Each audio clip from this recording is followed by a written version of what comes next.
This story is titled, I Discovered My Neighbor Has Been Stealing My Wi-Fi for 2 years and using it for something illegal. Now the FBI is at my door. Hey Reddit, I'm a 34-year-old guy and I'm currently sitting in my apartment having what I can only describe as a complete meltdown. 2 days ago, FBI agents showed up at my door asking questions about illegal activity traced to my internet connection. And I just found out that my neighbor has been secretly using my Wi-Fi for the past 2 years to do God knows what. I'm terrified, confused, and I have no idea how to handle this situation. So I'm turning to the internet for advice and maybe just to vent because I feel like my life is falling apart. Let me back up and give you the full story from the beginning. I've lived in my current apartment for about 3 years now. It's a decent 2-bedroom place in a large apartment complex in a mid-sized city. Nothing fancy, but it's affordable and in a good location close to my work. I'm a software developer, work from home most days, so having reliable internet is crucial for me. When I first moved in, I set up my home network with a pretty standard router from my ISP, chose what I thought was a secure password, and didn't think much more about it. My neighbor in the apartment next to mine is a guy I'll call Derek. He's probably in his late 20s, kind of a loner type, always seemed a bit odd but never caused any problems. We'd say hi in the hallway occasionally, but we weren't friends or anything. He always seemed to be home. I rarely saw him leave his apartment, and I just assumed he worked from home like me or maybe was unemployed. I never really thought much about him honestly, he was just the quiet neighbor who kept to himself. About 6 months after I moved in, I started noticing that my internet would occasionally be really slow. Like websites would take forever to load, video calls for work would lag, streaming would buffer constantly. At first I thought it was just my ISP having issues, so I'd call them and complain, and they'd run tests and say everything looked fine on their end. This would happen in waves. Sometimes my internet would be perfectly fine for weeks, and then suddenly it would be crawling for a few days before going back to normal. I tried all the usual troubleshooting steps. I reset my router multiple times, I upgraded my internet plan to a faster speed, I even bought a new router thinking maybe my old one was dying. Nothing seemed to make a consistent difference. The slow periods would still happen randomly, and I couldn't figure out any pattern to them. I just chalked it up to living in an apartment building with lots of people probably all using Wi-Fi at the same time, creating interference or congestion or whatever. Looking back now, I feel like an idiot for not investigating more thoroughly. But at the time, the internet issues were annoying but not debilitating, and I'm not really a hardware guy despite being a software developer. I can write code all day, but when it comes to networking and routers and all that physical infrastructure stuff, I'm pretty clueless. I just wanted my internet to work so I could do my job. About a year ago, I started getting occasional warnings from my ISP about exceeding my data cap. I had an unlimited plan, but apparently there's a soft cap where if you go over a certain amount, they send you a warning email saying you're using an unusual amount of data. The first time I got one of these emails, I was confused because I didn't think I was doing anything different. I work from home, I stream some shows and movies, I play video games occasionally, but nothing that should be eating up massive amounts of data. I called my ISP and they told me I'd use something like 3 terabytes of data that month, which seemed insane to me. They suggested maybe someone was using my Wi-Fi without permission, and I should check my router settings and make sure my network was secure. I logged into my router admin panel, which I honestly hadn't looked at since I first set it up, and I could see there were several devices connected to my network. There was my laptop, my phone, my smart TV, my gaming console, all devices I recognized. But there were also 2 or 3 other devices I didn't recognize, just showing up as unknown or with MAC addresses I didn't know. I figured these were probably old devices I'd forgotten about or maybe smart home gadgets I wasn't thinking of. I changed my Wi-Fi password to something more complex, and all the unknown devices disappeared from my network. Problem solved, or so I thought. For a few months after that, everything seemed fine. My internet was running at normal speeds, I didn't get any more warnings about data usage, and I felt like I'd successfully kicked off whoever had been freeloading on my Wi-Fi. I felt pretty good about myself for solving the problem, even though in retrospect I should have been more concerned about who had been using my Wi-Fi and what they'd been doing with it. Then about 6 months ago, the slow internet issues started happening again. At first it was occasional, just like before, but then it became more frequent and more severe. There were days when my internet was so slow I could barely work, and I'd have to tether to my phone's hotspot just to get through video meetings. I was getting really frustrated, and I started wondering if someone had gotten back onto my network somehow. I checked my router again, and sure enough, there were unknown devices connected. I was shocked because I'd changed my password to something really complicated, a random string of letters, numbers, and symbols. How could someone have gotten back on? I changed the password again, this time to something even more complex, and I enabled additional security features on my router like MAC address filtering and disabling WPS. I also started keeping a log of all the devices that should be on my network so I could easily spot intruders. But within a week or two, unknown devices would appear on my network again. It was like playing whack-a-mole. I'd kick them off, they'd come back. I'd change my password, they'd get back on anyway. I started to get paranoid about it. Who was doing this? How were they cracking my increasingly complex passwords so quickly? Was it a neighbor? Was it someone sitting outside my building with hacking equipment? I did some research online about Wi-Fi security and learned that W2 encryption, which is what my router used, could potentially be cracked by someone with the right tools and enough time. But it still seemed crazy that someone would go to that much effort just to steal internet from me. I mean, internet service isn't that expensive, why not just pay for your own? I considered filing a police report, but I wasn't sure what I'd even say. Someone keeps accessing my Wi-Fi even though I changed the password. It seemed like such a minor thing and I doubted the police would take it seriously. I also thought about putting up a sign in the hallway of my building saying something like "Stop stealing my Wi-Fi," but that seemed passive-aggressive and probably wouldn't accomplish anything. So I just kept dealing with it. I'd check my router every few days, kick off unknown devices, change my password occasionally, and try to keep my network as secure as possible. It became this weird routine, this ongoing battle with an invisible adversary. I complained about it to friends and coworkers, and most of them thought I was being paranoid or making too big a deal out of it. One friend suggested I just upgrade to a business-class internet connection with better security features, but that seemed expensive and like overkill for a personal apartment. Meanwhile, I'd still occasionally run into Derek in the hallway or at the mailboxes. He was always friendly enough, would make small talk about the weather or the building, but something about him started to seem off to me. I couldn't put my finger on it exactly, just a weird vibe. He always seemed nervous or jumpy, like he was worried about something. His apartment was always dark when I walked past it, curtains drawn even during the day. I started to wonder if maybe he was the one stealing my Wi-Fi, but I had no proof and it seemed like a weird accusation to make. Things continued like this for months. I was spending way too much mental energy on this Wi-Fi situation, but I couldn't let it go. It felt like a violation, like someone was invading my space even if they were just using my internet connection. I set up monitoring software to track data usage and try to figure out what the unknown devices were doing when they were connected to my network. What I found was disturbing. Whoever was using my Wi-Fi was transferring massive amounts of data. We're talking hundreds of gigabytes at a time. They were downloading and uploading constantly, often during late night and early morning hours. I couldn't see what exactly they were transferring because it was all encrypted, but the sheer volume of data was alarming. This wasn't someone just casually browsing the web or streaming Netflix. This was serious, sustained, heavy internet usage. I became obsessed with figuring out who it was and what they were doing. I started keeping detailed logs of when the unknown devices would connect, how long they'd stay connected, how much data they'd use. I mapped out patterns, trying to correlate the Wi-Fi usage with anything I could observe. I'd stay up late watching my router's activity lights, trying to catch the mystery user in action. My girlfriend at the time thought I was losing my mind. She'd come over and find me hunched over my laptop at 2 in the morning, staring at router logs and network monitoring dashboards. She told me I was obsessing over something that didn't matter, that I should just let it go or call my ISP to deal with it. But I couldn't let it go. I felt like I was being gaslit, like there was this major problem happening, and everyone around me was telling me it wasn't a big deal. Eventually, my girlfriend and I broke up, not entirely because of the Wi-Fi situation, but it definitely didn't help. She said I'd become paranoid and obsessive, that I was spending more time worrying about my internet connection than I was spending with her. She wasn't wrong. I had let this situation take over my life in an unhealthy way. But even after we broke up, I couldn't stop trying to solve the mystery. About 4 months ago, I decided to take more drastic action. I bought a high-end router with advanced security features, the kind that companies use. It cost me almost $400, but I didn't care at that point. I set it up with enterprise-grade encryption, multiple layers of authentication, and aggressive firewall rules. I thought there was no way anyone could crack their way onto this network. For about 2 weeks, it worked perfectly. No unknown devices, no slow speeds, no excessive data usage. I felt vindicated, like I'd finally won this exhausting battle. But then, inevitably, the unknown devices started showing up again. I couldn't believe it. How was this possible?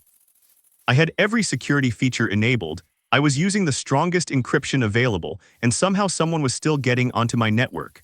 That's when I started to suspect it might be someone with physical access to my router. Maybe someone had broken into my apartment when I wasn't home and somehow compromised my hardware directly. I know that sounds paranoid, and at the time I was definitely in a paranoid headspace, but I couldn't think of any other explanation for how someone kept getting past my security measures.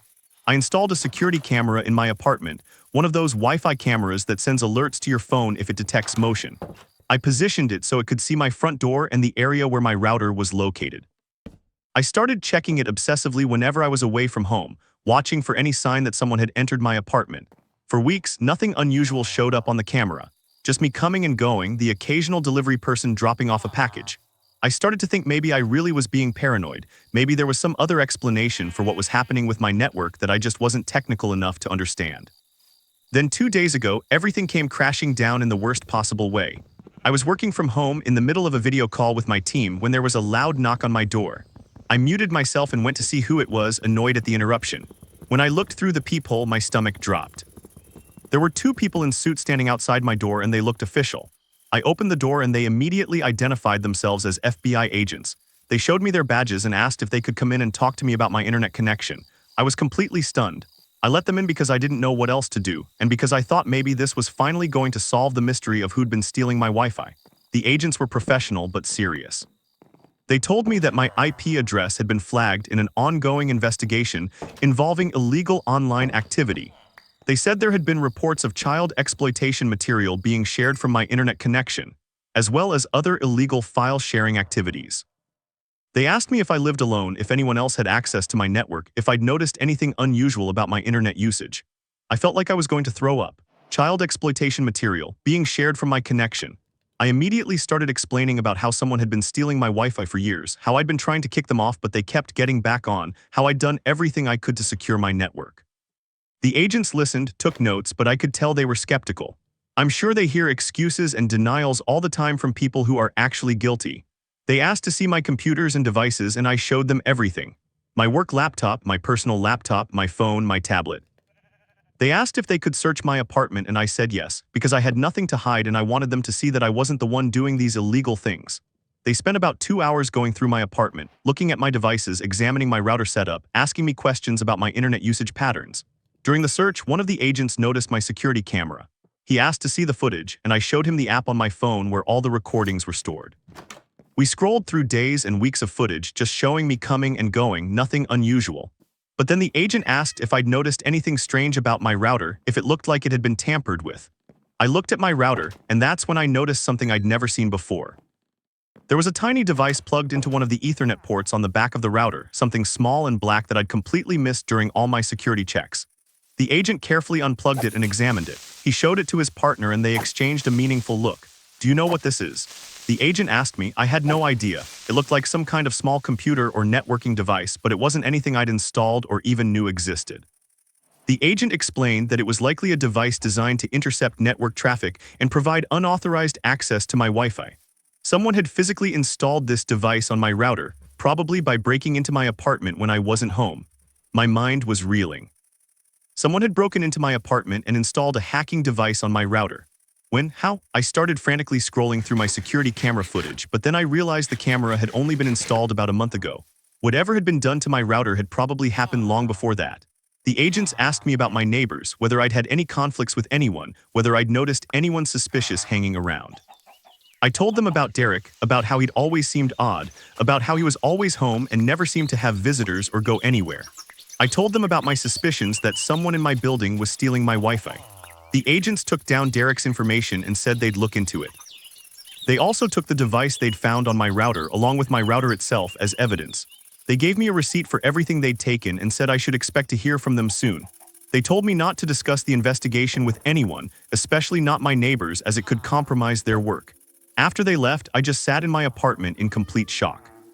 Someone had broken into my home, installed a hacking device on my router, and had been using my internet connection for years to do illegal things. Illegal things involving children. I felt violated, terrified, and sick to my stomach. What if the FBI didn't believe me? What if I got charged with crimes I didn't commit? Even if I was eventually cleared, would this investigation ruin my reputation, my career, my life? I couldn't focus on work for the rest of that day. I called in sick and just paced around my apartment trying to process what had happened. I wanted to call someone to talk to a friend or family member about what was going on, but the FBI agents had told me not to discuss it. I felt completely isolated and alone with this nightmare. That evening, I heard a commotion in the hallway outside my apartment. Loud voices, people moving around, heavy footsteps. I looked through my peephole and saw several police officers and what looked like FBI agents standing outside Derek's apartment. They were knocking loudly, announcing themselves, demanding that Derek open the door. After a few minutes of this, they must have gotten a key from building management or gotten permission to force entry, because I heard the door open and then a lot of activity. People going in and out, radios crackling, urgent voices. I stood at my door, ear pressed against it, trying to hear what was happening. I was terrified but also vindicated. They were raiding Derek's apartment. He must have been the one stealing my Wi-Fi. The commotion continued for hours. I saw people carrying boxes out of Derek's apartment, computers and equipment being loaded into vehicles outside the building. Derek himself was led out in handcuffs at some point, looking scared and small. I watched from my window as they put him in an unmarked car and drove away. After everything calmed down, one of the FBI agents from earlier came to my door. He told me that they'd arrested Derek based on evidence they'd found in his apartment. He confirmed that Derek had been the one accessing my Wi-Fi and that he'd been using my internet connection to engage in illegal activities for approximately 2 years. The agent said I was no longer a suspect, that they understood I was a victim in this situation, but that I might need to testify if the case went to trial. I asked the agent how Derek had been able to access my network so consistently, even after I'd changed my passwords and upgraded my security. The agent explained that Derek had worked in it before and had sophisticated knowledge of networking and security systems. He'd apparently broken into my apartment multiple times over the years, initially to install the device on my router, and then later to update it or adjust it as I made changes to my network setup. The agent told me Derek had been accessing my apartment through a maintenance shaft that connected our units, something I didn't even know existed. He'd apparently figured out how to access it shortly after I moved in, and had been coming and going through that route whenever I wasn't home. The security camera I'd installed wouldn't have caught him because he never came through the front door. I felt my skin crawl thinking about Derek creeping through the walls of my apartment, touching my router, being in my space without my knowledge. How many times had he been in my apartment over the past 2 years? Had he gone through my things? Had he watched me? The violation I felt was overwhelming. The agent could see how distressed I was. He assured me that Derek had only accessed my apartment to deal with the router, that there was no evidence he'd done anything else or had any interest in me personally beyond using my internet connection. This was supposed to be reassuring, but it didn't make me feel much better. My home, the place where I was supposed to feel safe, had been repeatedly invaded by my neighbor. Over the next few days, I learned more details about what Derek had been doing. Apparently, he'd been part of a larger network of people sharing illegal content online, and he'd been using my IP address to hide his activities. By routing everything through my internet connection, he could engage in illegal file sharing while making it look like I was the one doing it. If he ever got caught, I'd be the one who'd initially get blamed. The FBI investigation had been going on for months. They'd identified my IP address as being involved in sharing child exploitation material, which is what eventually led them to my door. If Derek hadn't made some mistake that led them to also investigate him directly, I might have been the only person they looked at. I could have been arrested, charged, had my entire life destroyed for something I didn't do. The thought of how close I came to that fate kept me up at night. I'd lie in bed staring at the ceiling, playing out alternate scenarios in my head. What if the FBI hadn't found that device on my router? What if they just looked at my computers, found nothing, but still suspected me? What if Derek had been smarter, more careful, and had never been caught? I could be sitting in jail right now fighting charges for one of the most heinous crimes imaginable. I also felt incredibly stupid for not figuring out what was happening sooner. All the signs were there. The consistent Wi-Fi intrusions, the massive data usage, the weird neighbor who never left his apartment.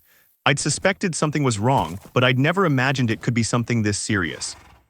I thought it was just someone stealing internet to save money, not someone using my connection to commit federal crimes. My landlord called me a few days after Derek's arrest. She was apologetic and concerned, asking if I was okay, telling me they'd be sealing up the maintenance shaft that Derek had used to access my apartment. She offered to let me break my lease without penalty if I wanted to move, which she said she'd completely understand given the circumstances.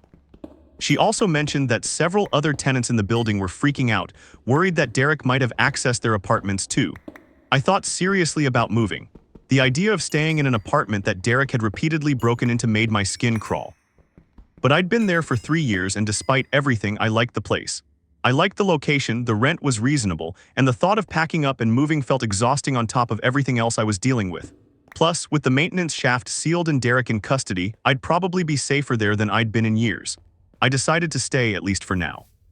I changed all my locks, installed additional security cameras, and bought a new router with the most advanced security features available. I also started seeing a therapist to help me process the trauma of what had happened. The violation of having someone repeatedly enter my home, the fear of being falsely accused of terrible crimes, the paranoia and hypervigilance I'd developed over the past 2 years, it was all taking a serious toll on my mental health. My therapist helped me understand that what I'd experienced was a form of long-term violation and gaslighting. I'd known something was wrong for years, but I'd been made to feel like I was overreacting or being paranoid. People in my life, including my ex-girlfriend, had dismissed my concerns, and all along I'd been right. Someone really had been invading my space and using me as a cover for criminal activity. Work became difficult for a while. I was distracted, anxious, having trouble concentrating. I finally told my boss what had happened in vague terms, just that I'd been dealing with a serious situation involving law enforcement and my neighbor. My boss was understanding and gave me some time off to deal with everything.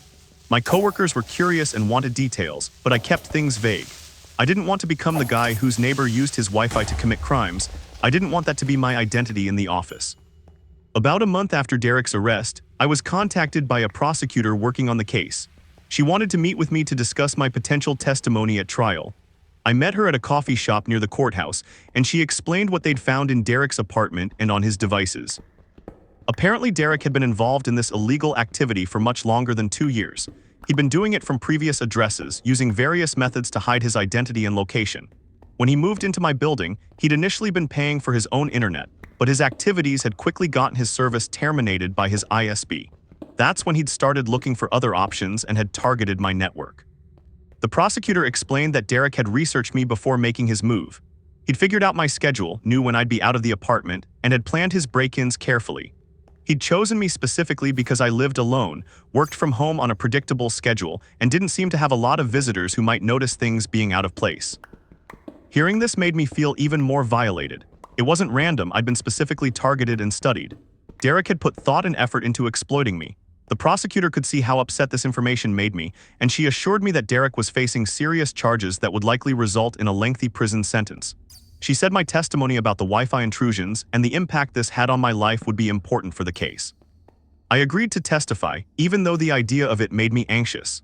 I wanted Derek to face consequences for what he'd done, not just to me but to all the victims of the material he'd been sharing and distributing. The prosecutor told me the trial would probably be several months away, and that she'd keep me updated on the timeline. In the meantime, I tried to rebuild my sense of security and normalcy. I made an effort to get to know my other neighbors, the ones who weren't criminals using my Wi-Fi for illegal activities. I learned that most of them were nice, normal people who were just as shocked by the Derek situation as I was. We formed a sort of informal neighborhood watch, keeping an eye out for each other and being more aware of building security. I also invested in proper network security. I hired a professional IT security consultant to audit my entire home network setup and make recommendations. He set up multiple layers of security, including a separate guest network, advanced firewalls, intrusion detection systems, and regular automated security scans. It was probably overkill for a home network, but after everything I'd been through, I didn't care. I never wanted to deal with unauthorized access to my Wi-Fi ever again. The consultant also taught me how to properly monitor my network and spot potential intrusions. He showed me the warning signs to look for, how to read logs and identify suspicious activity, and what to do if I ever suspected someone was accessing my network without permission. I felt like I'd gone a crash course in network security, knowledge I probably should have had years ago but had never bothered to learn. As the months passed, I slowly started to feel more like myself again. The initial shock and violation faded into a background hum of anxiety that I learned to manage with therapy and mindfulness techniques. I reconnected with friends I'd pushed away during my obsessive Wi-Fi investigation period. I even started dating again, though I was upfront with potential partners about what I'd been through because I didn't want any secrets or surprises. My new girlfriend, who I'll call Jessica, was incredibly understanding about the whole situation.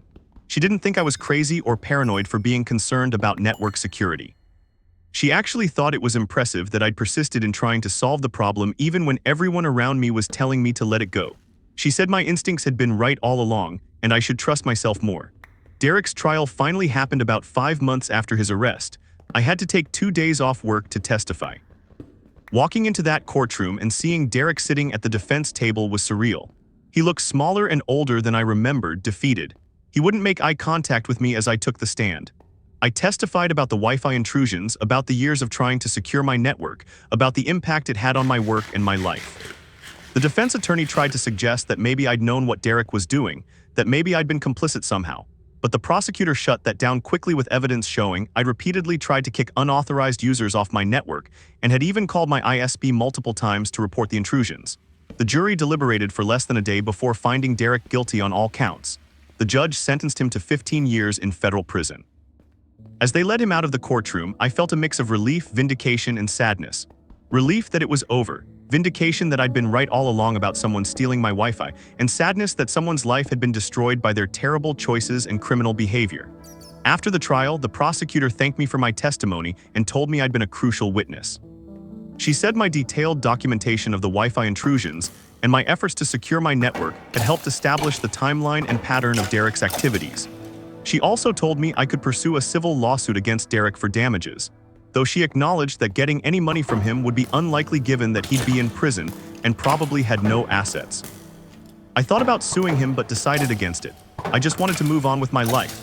I'd already spent too much time and energy on this situation, and I didn't want to spend years more on a civil case that probably wouldn't result in any actual compensation. The satisfaction of seeing him convicted and sentenced was enough for me. Looking back now, almost a year after the FBI first showed up at my door, I have complicated feelings about the whole experience. On one hand, it was traumatic and violated my sense of safety in my own home. On the other hand, I learned a lot about network security, about trusting my instincts, and about the importance of persisting when you know something is wrong even if others dismiss your concerns. I also developed a much healthier respect for how serious Wi-Fi security actually is. It's not just about someone stealing your internet to save money or slow down your connection. Someone accessing your network without permission can use your IP address to commit serious crimes, and you could potentially be held responsible. I've become an evangelist among my friends and family about network security, constantly bugging people to use strong passwords, enable encryption, and monitor their networks for unauthorized access. The other thing this experience taught me is that the saying, "If you see something, say something," applies to more than just terrorism or public safety. If you notice something wrong in your life, even something that seems minor or that other people dismiss, you should investigate it and take it seriously. My girlfriend telling me I was being paranoid about my Wi-Fi, my friends saying I was making too big a deal out of it, none of them had the full picture. I knew something was wrong, and I was right to keep pursuing it even when it seemed like I was obsessing. That said, I also learned about the dangers of becoming too obsessive and letting a problem consume your entire life. The Wi-Fi situation took over my life for a while there, damaged my relationship, and probably wasn't healthy for my mental state. There's a balance between taking a problem seriously and letting it destroy your quality of life, and I definitely crossed that line at times. My therapist helped me understand that both things can be true. I was right to be concerned about the Wi-Fi intrusions, and my persistence eventually helped catch a criminal. But I also let it affect my mental health and my relationships in unhealthy ways.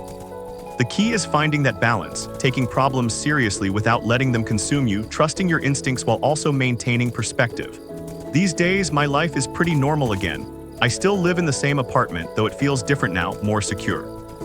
The maintenance shaft has been permanently sealed, I have cameras covering every possible entry point, and my network security is probably better than most small businesses. I'm still working from home as a software developer, my internet runs smoothly with no mysterious slowdowns or data overages, and I can actually enjoy my home without constantly worrying about who might be breaking in or stealing my Wi-Fi. Jessica and I are doing well. She moved in with me about 6 months ago, and having another person in the apartment has actually helped me feel more secure. We joke sometimes about the Derek situation, calling it the Wi-Fi nightmare, and using it as a cautionary tale when we visit friends who have weak network security. It's become a story we tell at parties, the time my neighbor broke into my apartment repeatedly to steal my Wi-Fi for illegal activities. I've stayed in touch with the FBI agents who worked on my case. They told me that arresting Derek had led to other arrests in the illegal file-sharing network he was part of. Apparently my Wi-Fi wasn't the only network he'd compromised over the years. He'd done this at multiple addresses and had taught others in his network how to do it too. The investigation had expanded significantly after Derek's arrest, leading to dozens of other arrests across the country. Knowing that my Wi-Fi theft situation had contributed to a larger investigation and multiple arrests made me feel a bit better about everything I'd gone through. Yes, I'd been victimized and violated, but ultimately some good had come out of it. Criminals had been caught, illegal activities had been disrupted, and hopefully fewer people would be victimized in the future. I also think about the other victims of Derek's crimes, the children who'd been exploited and abused to create the material he was sharing. My violation, having someone break into my apartment and steal my Wi-Fi, was nothing compared to what those victims had experienced. Whenever I start to feel too sorry for myself about what happened, I try to remember that perspective. The building management made some security improvements after the Derek incident. They installed cameras in the hallways, improved the locks on maintenance areas, and did a full security audit of the entire building. Several other tenants inspired by my experience upgraded their home security and network security as well. In a weird way, Derek's crimes made our entire building more secure and our community more aware of potential threats. I've thought about writing a blog post or article about my experience, maybe helping other people learn from what happened to me. Wi-Fi security isn't something most people think about seriously, but it should be. Your IP address is tied to you, and if someone uses your internet connection to commit crimes, you're the one who will be investigated first. I want people to understand that risk and take basic security precautions. But I've held back on writing that article because part of me just wants to move on and not be defined by this experience. I don't want to be the Wi-Fi guy, the person who's forever associated with having their neighbors steal their internet for criminal purposes. I want to be just a regular person living a regular life, and that means not constantly rehashing this traumatic experience for public consumption. Still, I find myself giving Wi-Fi security lectures to anyone who will listen. When friends or coworkers mention slow internet or weird devices on their network, I immediately go into detective mode, asking questions and helping them investigate. I've helped several people discover unauthorized users on their networks, though thankfully none as sinister as what Derek was doing. Usually it's just neighbors who figured out their password or kids trying to get around parental controls. One thing I wish I'd done differently was going to the police earlier when I first suspected someone was repeatedly accessing my network. I thought it was too minor to report, just someone stealing Wi-Fi, not a real crime worth police time. But if I'd reported it, maybe they would have investigated and discovered Derek's activities sooner. Maybe fewer crimes would have been committed using my IP address. I'll never know, but it's something I think about sometimes. I've also become much more aware of my physical security in general. I installed smart locks on my doors that send me alerts whenever they're opened. I have sensors on my windows that notify me if they're opened when they shouldn't be. I have cameras covering every angle of my apartment. Some people might think it's paranoid, but after having someone repeatedly break into my home without my knowledge for 2 years, I figure a little extra security is justified. The irony is that all this security technology relies on my Wi-Fi network, the same network that started this whole nightmare. But now I monitor that network obsessively, checking logs daily, running security scans regularly, immediately investigating any device or activity that seems unusual. I've become the person I needed to be 3 years ago when I first moved in and lazily set up my router with a weak password and no security features. Looking at where I am now versus where I was when Derek was arrested, I can see how much I've grown from this experience. I'm more security conscious, more trusting of my instincts, more careful about my digital footprint. I've also learned to set boundaries and not let problems consume my entire life the way the Wi-Fi situation did for a while. I can be concerned about security without being paranoid, vigilant without being obsessive. My relationship with technology has changed too. I used to trust that things would just work, that as long as I had a password on my Wi-Fi and basic antivirus on my computer, I was secure enough.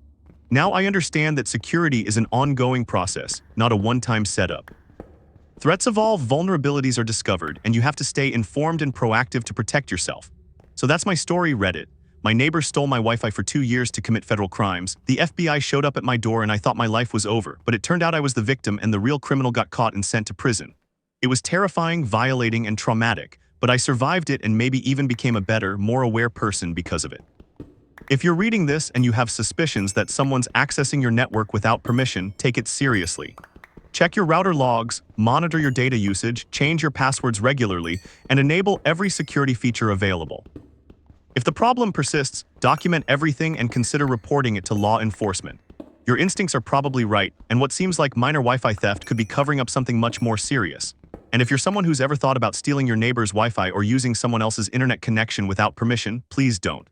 Aside from the legal and ethical issues, you're potentially putting an innocent person at risk of being blamed for whatever you do online. Pay for your own internet, it's not that expensive and it's not worth ruining someone's life over. Thanks for reading this incredibly long post. Writing it all out has actually been therapeutic.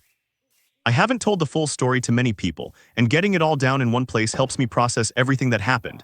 If anyone has questions or wants more details about any part of the story, feel free to ask. And please, please, please secure your Wi-Fi networks. Don't be past me being clueless about network security. Be present me, paranoid and secure and sleeping soundly knowing nobody's breaking into my apartment to hack my router. Edit, wow, this got way more attention than I expected. A lot of people are asking about the specific device Derek installed on my router. From what the FBI told me, it was basically a small computer that could intercept and relay network traffic. It had its own power supply and storage, and Derek had configured it to automatically crack my Wi-Fi passwords and maintain access even when I changed them. Apparently devices like this are available for purchase online, though though using them for unauthorized network access is obviously illegal. Someone asked if I sued my apartment building for the security failure that allowed Derek to access my apartment through the maintenance shaft. I thought about it, but honestly the building management was cooperative and immediately fixed the issue once they knew about it. They also offered to let me break my lease without penalty, which seemed fair. I didn't see the point in suing when they were trying to make things right. A few people have asked if I've had any contact with Derek since his conviction. The answer is absolutely not, and I have no desire to. I know some people might want closure or answers or an apology, but I don't need any of that from him. He violated my trust, my safety, and my home for his own criminal purposes. As far as I'm concerned, him being in prison for the next 15 years is all the closure I need. Thanks again for all the supportive comments. It's validating to hear that other people understand how serious this situation was and don't think I was crazy for being concerned about my Wi-Fi security. Stay safe out there, everyone, and lock down those networks. This story is titled, "My Sister Faked a Terminal Illness for Attention and Destroyed Our Family.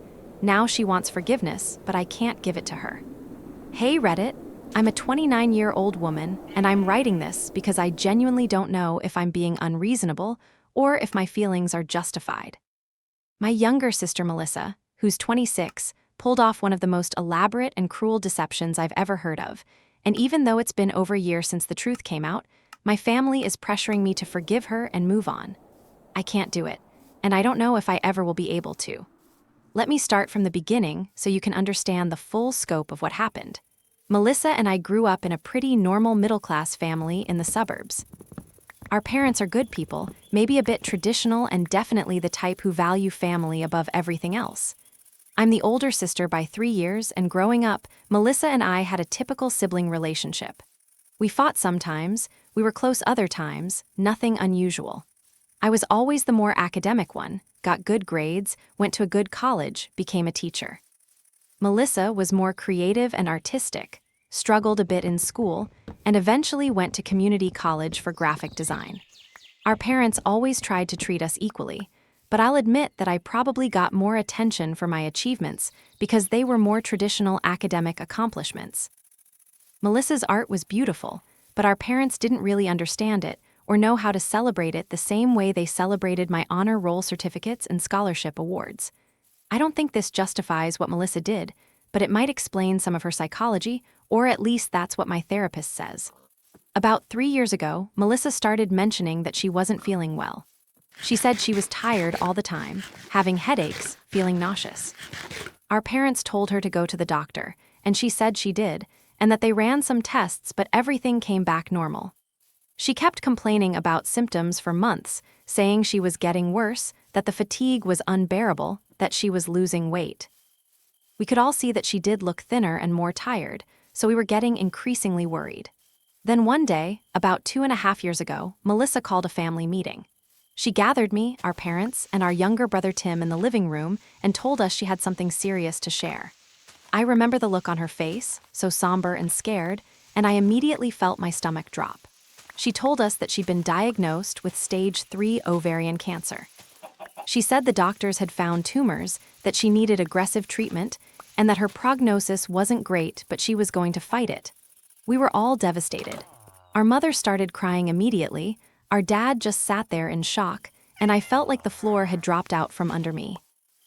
Ovarian cancer is serious, especially at stage 3, and Melissa was only 24 years old. It seemed impossibly unfair. We all rallied around her immediately, asking what we could do, how we could help, what the treatment plan was.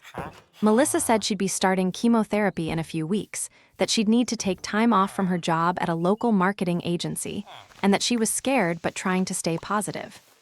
She showed us some paperwork that looked like medical documents, though I didn't read them carefully at the time because I was too emotional. She talked about her oncologist, a Dr. Richardson at the Regional Cancer Center, and about the treatment protocol they'd be following. The next few months were incredibly difficult for our entire family. Melissa started what she said was chemotherapy, and she'd come to family dinners wearing a headscarf, saying she'd lost her hair. She looked pale and tired, and she'd sometimes excuse herself to go throw up, saying it was the side effects of the treatment. Our parents were beside themselves with worry, barely sleeping, constantly calling to check on her. I took on the role of the strong older sister. I did research on ovarian cancer. I joined support groups for families of cancer patients. I organized meal trains and helped coordinate Melissa's care schedule. Our parents wanted to be with her during every treatment, but Melissa said she preferred to go alone because she didn't want them to see her suffer. She said she had a friend from work who would drive her and sit with her during the infusions. Our extended family found out, and suddenly Melissa was getting cards and flowers and visits from aunts, uncles, cousins, and family friends. Everyone wanted to support her to show they cared. There were fundraisers organized to help with medical costs, even though Melissa insisted she had decent insurance and could manage. People donated anyway, wanting to help however they could. I think the fundraisers brought in something like $15,000 over the course of her illness. Melissa seemed to embrace the attention in a way that I thought was her trying to stay positive. She posted on social media about her journey, calling herself a cancer warrior, posting photos in her headscarf with inspirational quotes. She got hundreds of supportive comments on every post. People would stop her in public to tell her she was brave, to say they were praying for her. She started a blog about her experience that got a surprising amount of traffic. I was so proud of how she was handling it. I thought she was being incredibly strong in the face of this terrible diagnosis. I wrote her long letters telling her how much I loved her and how I knew she'd beat this.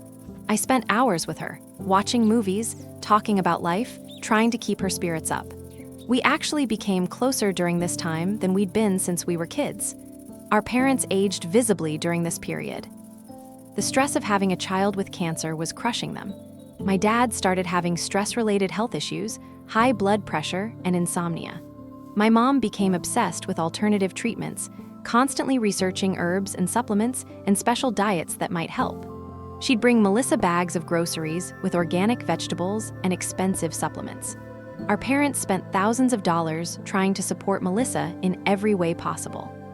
About a year into Melissa's supposed illness, she announced that the cancer had spread. She said it was now stage 4, that the chemotherapy wasn't working as well as they'd hoped, and that the doctors were trying a different, more aggressive treatment protocol. This news devastated us all over again. Stage 4 ovarian cancer has a very poor survival rate, and we all knew it. We started having conversations about quality of life, about whether Melissa had a will, about what she wanted if the worst happened. Melissa handled these conversations with what seemed like incredible maturity and grace. She said she'd made peace with the possibility of dying, that she wanted to spend whatever time she had left with the people she loved, that she didn't want us to be sad. She talked about her funeral wishes, about what music she wanted played, about how she wanted to be buried in our family plot. These conversations were absolutely gutting. I would go home after visiting Melissa and just sob for hours. The worst part was watching our parents try to cope with the idea of losing their daughter. My mother became deeply religious, spending hours every day praying for a miracle. My dad became withdrawn and quiet, barely speaking at family gatherings. My brother Tim, who was only 22 at the time, started having panic attacks about death and loss. Our entire family was being torn apart by this illness. Then, about 18 months after Melissa's initial diagnosis, something strange happened.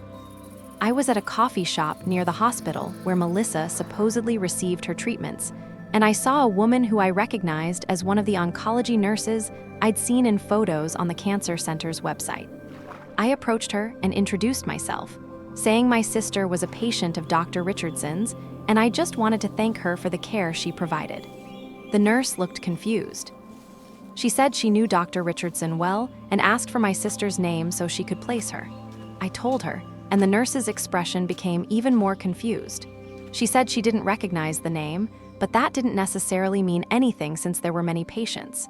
But something about her reaction bothered me. She seemed genuinely puzzled, not just unable to place a patient from a long list. I couldn't shake the weird feeling I got from that interaction. I told myself I was being paranoid, that the nurse probably just didn't remember Melissa among all the patients she saw. But the seed of doubt had been planted. I started paying more attention to inconsistencies in Melissa's story, details that didn't quite add up. For example, Melissa always said she went to treatments on Tuesdays and Thursdays, but one Thursday I called her in the morning to wish her luck, and she answered sounding like she'd just woken up, not like someone who was about to go to chemotherapy. When I asked about it, She said they'd rescheduled her appointment to the afternoon. Another time, I offered to go with her to a treatment, and she got really defensive, insisting she didn't want me to take time off work, that she was fine going with her friend. I started looking more carefully at the medical documents she'd shown us. I'm not a doctor, but I have a friend who's a nurse, so I asked her some general questions about what cancer treatment paperwork looks like. Based on what she told me, some of the documents Melissa had shown us seemed off. They were missing certain standard elements, the formatting wasn't quite right. But I couldn't be sure, and accusing someone of faking cancer seemed like such an insane thing to do that I pushed my doubts aside. Then one day, about 2 years after the initial diagnosis, I was driving past the cancer center on a Tuesday afternoon, which was supposedly one of Melissa's treatment days. I wasn't planning to stop, but on impulse, I pulled into the parking lot. I told myself I'd just go in and surprise her, bring her some flowers, sit with her during her treatment since she'd always refused company before. I went to the reception desk and asked what floor Dr. Richardson's oncology practice was on. The receptionist directed me to the 3rd floor. I went up and found the office, walked in, and asked the secretary if I could see my sister who should be in the middle of her treatment. I gave Melissa's name, and the secretary looked through the appointment book, then checked her computer, and told me there was no patient by that name scheduled for today or any day. My heart started pounding. I asked if maybe she was registered under a different name, or if maybe I had the wrong doctor. The secretary was patient but firm, saying she'd checked thoroughly, and there was no record of anyone by that name ever being a patient of Dr. Richardson's. She suggested maybe I had the wrong cancer center. I left the office in a daze. I called Melissa's phone, but it went to voicemail. I drove to her apartment and knocked on the door, but there was no answer. I sat in my car outside her building for 2 hours until I finally saw her come home, carrying shopping bags and looking perfectly healthy, not at all like someone who'd just undergone chemotherapy. I confronted her right there in the parking lot. I asked her where she'd been, why she wasn't at treatment, what was going on. Melissa's face went pale, and she immediately started making excuses. She said she'd had to reschedule her appointment, that she'd been at a different facility, that I was confusing the details. But I could see the panic in her eyes, and I knew something was very wrong. I told her I'd been to Dr. Richardson's office, that they had no record of her as a patient. I told her I was going to call the cancer center's main line and verify everything, and if she was lying to me about any of this, she needed to tell me now. I was bluffing about calling, I was too scared of what I might find out, but the bluff worked. Melissa broke down. She started crying hysterically, begging me not to call, saying she could explain everything. We went up to her apartment and she confessed to the whole thing. She didn't have cancer. She'd never had cancer. The entire thing had been an elaborate lie that had spun out of control. She told me it started small. She really hadn't been feeling well, she really had been tired and having headaches, but the doctors really had told her it was probably just stress and poor sleep. But when she mentioned her symptoms to our family and got so much attention and concern, it felt good. She said she'd been feeling invisible for years, overshadowed by my achievements and struggling to find her place, and suddenly people were really seeing her and caring about her. So she embellished a little, made the symptoms sound worse than they were. And when that got more attention, she embellished more. She researched cancer symptoms online and started claiming to experience them.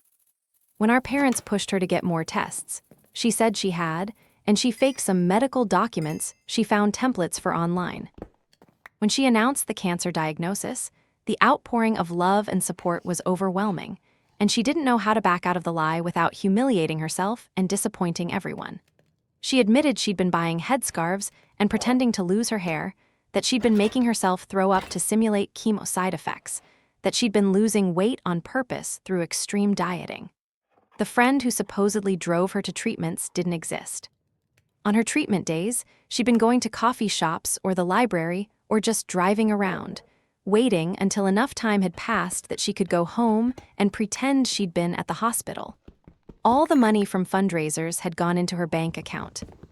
She'd spent some of it on clothes and art supplies and trips, and she'd saved some of it, telling herself she'd return it eventually when she figured out how to end the lie. She'd been planning to eventually announce that the cancer was in remission, that she'd beaten it, and then slowly fade the whole thing from everyone's memory. I listened to all of this in complete shock and horror. I couldn't believe what I was hearing. My sister, who I'd been so worried about, who I'd cried over and prayed for and spent countless hours supporting, had been lying the entire time. She'd put our whole family through hell, had taken our parents' money and emotional energy, had accepted charity from people who had much less than we did, all for attention and sympathy. I was so angry I was shaking. I told Melissa she had to tell our parents immediately, that very day. I told her she had to return all the money from the fundraisers and apologize to everyone she'd lied to. She begged me to give her time to figure out how to do it, but I said no, this had gone on long enough. I told her I'd give her until the end of the day to tell our parents herself, or I would tell them for her. Melissa called our parents and asked them to come to her apartment. When they arrived, she broke down and confessed everything. I've never seen anything like the reaction our parents had. My mother literally collapsed. My dad had to catch her and help her to a chair. They couldn't comprehend what they were hearing. They kept asking Melissa to repeat herself, to explain again, as if somehow they were misunderstanding. When it finally sank in, my dad's face went red with fury. He yelled at Melissa, called her names I'd never heard him use before. My mother just cried and cried, asking why would she do this? How could she be so cruel? Melissa tried to explain about feeling invisible and wanting attention, but our parents weren't interested in her excuses. They left her apartment that night and told her they didn't want to see her or hear from her for a while, that they needed time to process what she'd done. The fallout was immediate and catastrophic. I felt obligated to help Melissa tell the truth publicly, to return the money and apologize to everyone who'd been deceived. She put out a statement on social media admitting she'd lied about having cancer, offering no real excuse except that she'd made terrible choices and was deeply sorry. The reaction was swift and brutal. People were outraged, calling her a monster, saying she'd mocked real cancer patients, that she'd stolen from people who'd tried to help her. The local news picked up the story because the fundraisers had been fairly public and well-known in our community. Suddenly, Melissa was being publicly shamed across our city and even in some national media. People who donated money were interviewed saying they felt betrayed and violated. Real cancer patients talked about how offensive it was that someone would fake such a serious illness. Melissa became the most hated person in our town practically overnight. Our family was caught in the blast radius. People looked at my parents with pity, wondering how they'd raised such a daughter. They looked at me with suspicion, some people even suggesting I must have known or been in on it somehow. My brother Tim was harassed at his college by people who'd seen the news. Our extended family was humiliated, getting questions and comments from friends and neighbors about Melissa's deception. Melissa ended up moving away. She couldn't handle the scrutiny and harassment, and honestly, she wasn't safe in our town anymore. People had threatened her, vandalized her car, gotten her fired from her job. She moved to a different state where nobody knew her, changed her last name, and tried to start over. She went to therapy and sent our family long letters apologizing and trying to explain her mental state, but none of us were ready to hear it. The effect on our parents was devastating. My mother fell into a deep depression that lasted months. She'd been so consumed with worry about Melissa for 2 years, had spent so much emotional energy on the cancer crisis, and to find out it was all fake just broke something in her. She couldn't understand how her daughter could be so cruel, how she could watch her mother suffer and not put an end to the lie. She started seeing a therapist and was put on antidepressants, which helped some, but she's never been the same. My dad retreated into himself. He's always been a quiet man, but after Melissa's revelation, he became almost completely withdrawn. He stopped going to social events, stopped participating in his usual activities, barely spoke at family gatherings. The betrayal hit him hard, and I think he also felt foolish for being so completely taken in by Melissa's lie. He felt like he should have seen the signs, should have questioned her story more carefully. As for me, I went through a complex set of emotions. Initially, I was just angry, furiously angry at Melissa for what she'd done to our family. But as time went on, I also felt stupid for not catching on sooner. There had been signs, inconsistencies in her story, things that should have raised red flags. I'd chosen to believe her because why would anyone fake cancer? But maybe I should have been more skeptical. I also felt guilty. My therapist helped me understand that I had nothing to feel guilty about, that Melissa's actions were her own and not my responsibility. But I couldn't shake the feeling that maybe if I'd been a better sister, If I'd paid more attention to her over the years, maybe she wouldn't have felt so desperate for attention that she'd do something this extreme. The hardest part was reconciling the Melissa I thought I knew with the Melissa who could do something so awful. The sister I'd become close with during her fake cancer battle, who I'd had deep, meaningful conversations with about life and death, who'd seemed so brave and vulnerable, that person had been performing. Every moment of our closeness during that time had been built on a lie. I felt like I'd lost my sister twice, once to fake cancer, and once to the revelation that she wasn't who I thought she was. For the first year after the truth came out, I had no contact with Melissa at all. She'd reach out occasionally, sending texts or emails saying she was sorry, asking how everyone was doing, but I never responded. I wasn't ready. I was still too angry and hurt, and I felt like anything I said to her would be cruel, so it was better to say nothing at all. Our parents also had no contact with her for that first year. They couldn't bring themselves to see her or even talk to her on the phone. The betrayal was too fresh, the pain too raw. Extended family took sides, some people saying Melissa was clearly mentally ill and needed help and compassion, others saying she was just a selfish person who deserved to be cut off. Family gatherings became tense and awkward. Then about 6 months ago, around the 1-year anniversary of the revelation, Melissa reached out to my parents with a long letter. She'd been in intensive therapy, she said, and had been diagnosed with some mental health issues including depression and a personality disorder. She talked about the work she'd been doing to understand why she'd done what she did and to become a better person. She said she understood if they never wanted to see her again, but she hoped someday they might be able to forgive her. My parents were divided on how to respond. My mom, despite everything, still had maternal feelings for Melissa and wanted to believe she was genuinely working on herself. My dad was more skeptical, worried that this was just another manipulation, another way for Melissa to get attention and sympathy. They argued about it for weeks, the first real conflict I'd seen in their marriage in years. Eventually, my mom reached out to Melissa and they had a phone call. My mom said it was difficult, but that Melissa seemed genuinely remorseful and had done a lot of work in therapy. My dad remained unconvinced, but said he wouldn't stand in the way if my mom wanted to slowly rebuild some kind of relationship with Melissa. That's when the pressure started on me to forgive Melissa too.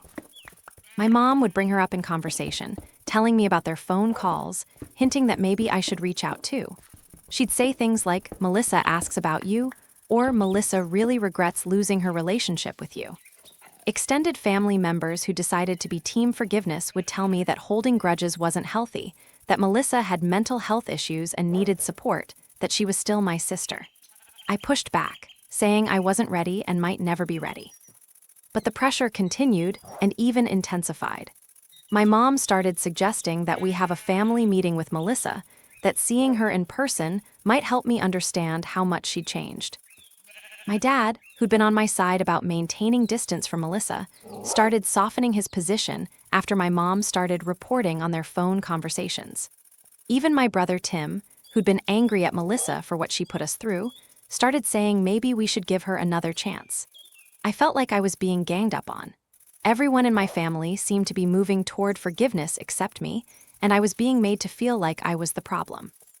They'd say things like, "She's been in therapy for over a year," or "She's really working on herself," or "She's our family and family forgives each other." But none of that changed what she'd done or how I felt about it. About 3 months ago, Melissa actually came back to town for a visit. She stayed with our parents, which I only found out about when my mom called to tell me. My mom invited me to come to dinner to see Melissa, saying it would mean so much to both of them if I'd just try. I said no, I wasn't ready. My mom sounded disappointed and said something like, "Well, Melissa will be very hurt, but I understand." That phrase, "Melissa will be very hurt," stuck with me. It seemed darkly ironic that we were now supposed to worry about hurting Melissa's feelings after what she'd put us through. But I didn't say that to my mom because I knew she was in a difficult position, torn between her 2 daughters. The dinner happened without me. Afterward, my mom called to tell me about it. She said Melissa looked healthy, that she'd gained back the weight she'd lost, that she was working a decent job in her new city and seemed to be doing well. She said Melissa had cried and apologized again, that she'd answered all their questions about why she'd done it and what therapy had taught her. My mom said it was healing for her to see Melissa and to start rebuilding their relationship. I was happy for my mom if that's what she needed, but I still had no desire to see Melissa myself. Then my mom said something that really bothered me. She said, "Melissa told us she can't truly move forward with her healing until you forgive her. She said your forgiveness is the most important one because you were the one she was closest to during the cancer lie, and you were the one who caught her." This made me angry in a new way. The idea that Melissa needed my forgiveness to move forward with her life, that I somehow had a responsibility to help her heal, felt like another manipulation. Wasn't it convenient that now my forgiveness was essential to her recovery? It felt like she was once again making it about her needs, her healing, her feelings, without really considering mine.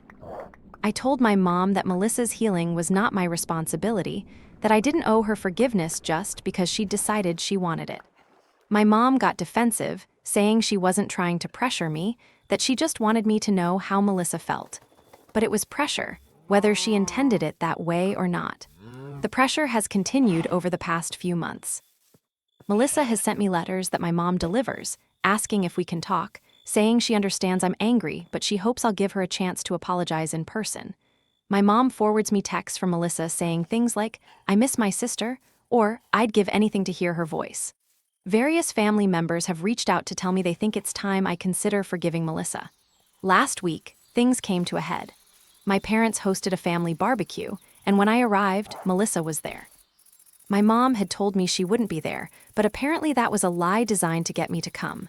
When I saw Melissa, I felt ambushed and betrayed by my own mother. Melissa immediately came over to me, crying, trying to hug me, saying how much she'd missed me. I pulled away from her and turned to my mom, asking how she could do this to me. My mom said she thought if we just saw each other, if Melissa could apologize face to face, maybe we could start to heal. I told her that wasn't her decision to make, that she'd lied to me to manipulate me into a situation I'd specifically said I didn't want. Melissa was sobbing, begging me to just listen to her, to let her explain and apologize. The whole family was watching this scene unfold. I felt trapped and ambushed and furious. I told Melissa that I'd listened to her explanations already, that I knew she'd been in therapy and had mental health issues, but that none of that changed what she'd done or how I felt about it. Melissa said through her tears that she'd destroyed the best relationship in her life, that losing me was the worst consequence of her actions, that she'd do anything to have her sister back. This made me even angrier. I told her she didn't get to act like she was the victim here, that the real victims were all the people she'd lied to and manipulated, including me. I said that for 2 years, I'd grieved for her. I'd lost sleep worrying about her dying. I'd cried myself sick imagining planning her funeral. I'd reorganized my entire life around supporting her through cancer. I'd written her letters telling her how much I loved her and how I couldn't imagine life without her. Letters that she'd kept and probably read while knowing they were based on her lies. I told her that was cruel beyond measure, and I didn't know if I could ever forgive that kind of cruelty. Melissa kept apologizing, saying she knew what she'd done was unforgivable, but she was begging for forgiveness anyway. My mom was crying too, saying we were both her daughters and she just wanted us to be a family again. My dad tried to mediate, suggesting maybe Melissa and I could talk privately and calmly. But I was done. I told them all that I'd been clear about my boundaries, that I'd said I wasn't ready to see Melissa, and that they'd violated those boundaries by ambushing me. I said I was leaving and that I needed some space from all of them, not just Melissa. I left the barbecue and drove home, shaking with anger and adrenaline. Since then, my family has been divided. My mom called me crying, saying I'd humiliated Melissa and ruined the family gathering. My dad called more sympathetically, acknowledging they shouldn't have ambushed me, but asking me to understand that my mom was just trying to help. My brother Tim texted saying the whole situation was messed up, but maybe I should consider at least talking to Melissa on the phone. I've been getting messages from extended family too. Some people support my position, saying I have every right to maintain my boundaries and that the family should respect that. Others say I'm being too harsh, that Melissa is genuinely trying to make amends, that holding on to anger isn't healthy, that family is supposed to forgive each other. I've talked extensively with my therapist about all of this. She's been really helpful in validating my feelings and helping me understand that forgiveness isn't something I owe anyone, that it's something I might choose to do if and when I'm ready, for my own sake and not for Melissa's. She's also helped me see that my family's push for forgiveness is partly about their own discomfort with the situation, their desire to return to normal, which isn't really about my well-being. But despite my therapist's support, and despite intellectually knowing I have a right to my feelings, I still have moments of doubt. I see my mom struggling with being caught between her two daughters, and I feel guilty. I hear about Melissa crying herself to sleep over losing me, and part of me feels bad even though I know I shouldn't. I wonder if I'm being stubborn or vindictive by refusing to even speak to her. At the same time, when I imagine sitting down with Melissa and trying to have a relationship with her again, I feel sick. I don't trust her. I don't trust that her remorse is genuine and not just another performance. I don't trust that she won't hurt me again in some other way. I don't trust my own judgment anymore because I was so thoroughly fooled by her before. How could I rebuild a relationship with someone when the foundation is complete lack of trust? I also struggle with what forgiveness would even look like. If I tell Melissa I forgive her, does that mean we're supposed to go back to being sisters? Am I supposed to invite her to my wedding someday, include her in my life, act like everything is fine? Or can I forgive her but still maintain distance and boundaries? And if I maintain distance, is that really forgiveness, or is it just saying the words to make everyone else comfortable? There's also the question of what Melissa actually wants from forgiveness. Does she want absolution so she can feel better about herself? Does she genuinely want a relationship with me? Or does she want to be able to tell people, including herself, that her family has forgiven her so she can fully move on? I don't know her well enough anymore to know her true motivations, which is sad in itself. My mom keeps saying that Melissa is still my sister and that will never change, but I'm not sure that's true. Yes, we share DNA and a childhood and parents, but does that really make us sisters in any meaningful sense after what she did? I've heard people say that family isn't just blood, it's the people who show up for you and treat you with love and respect. By that definition, Melissa hasn't been my sister in a long time. I think what makes this hardest is that there's no playbook for this situation.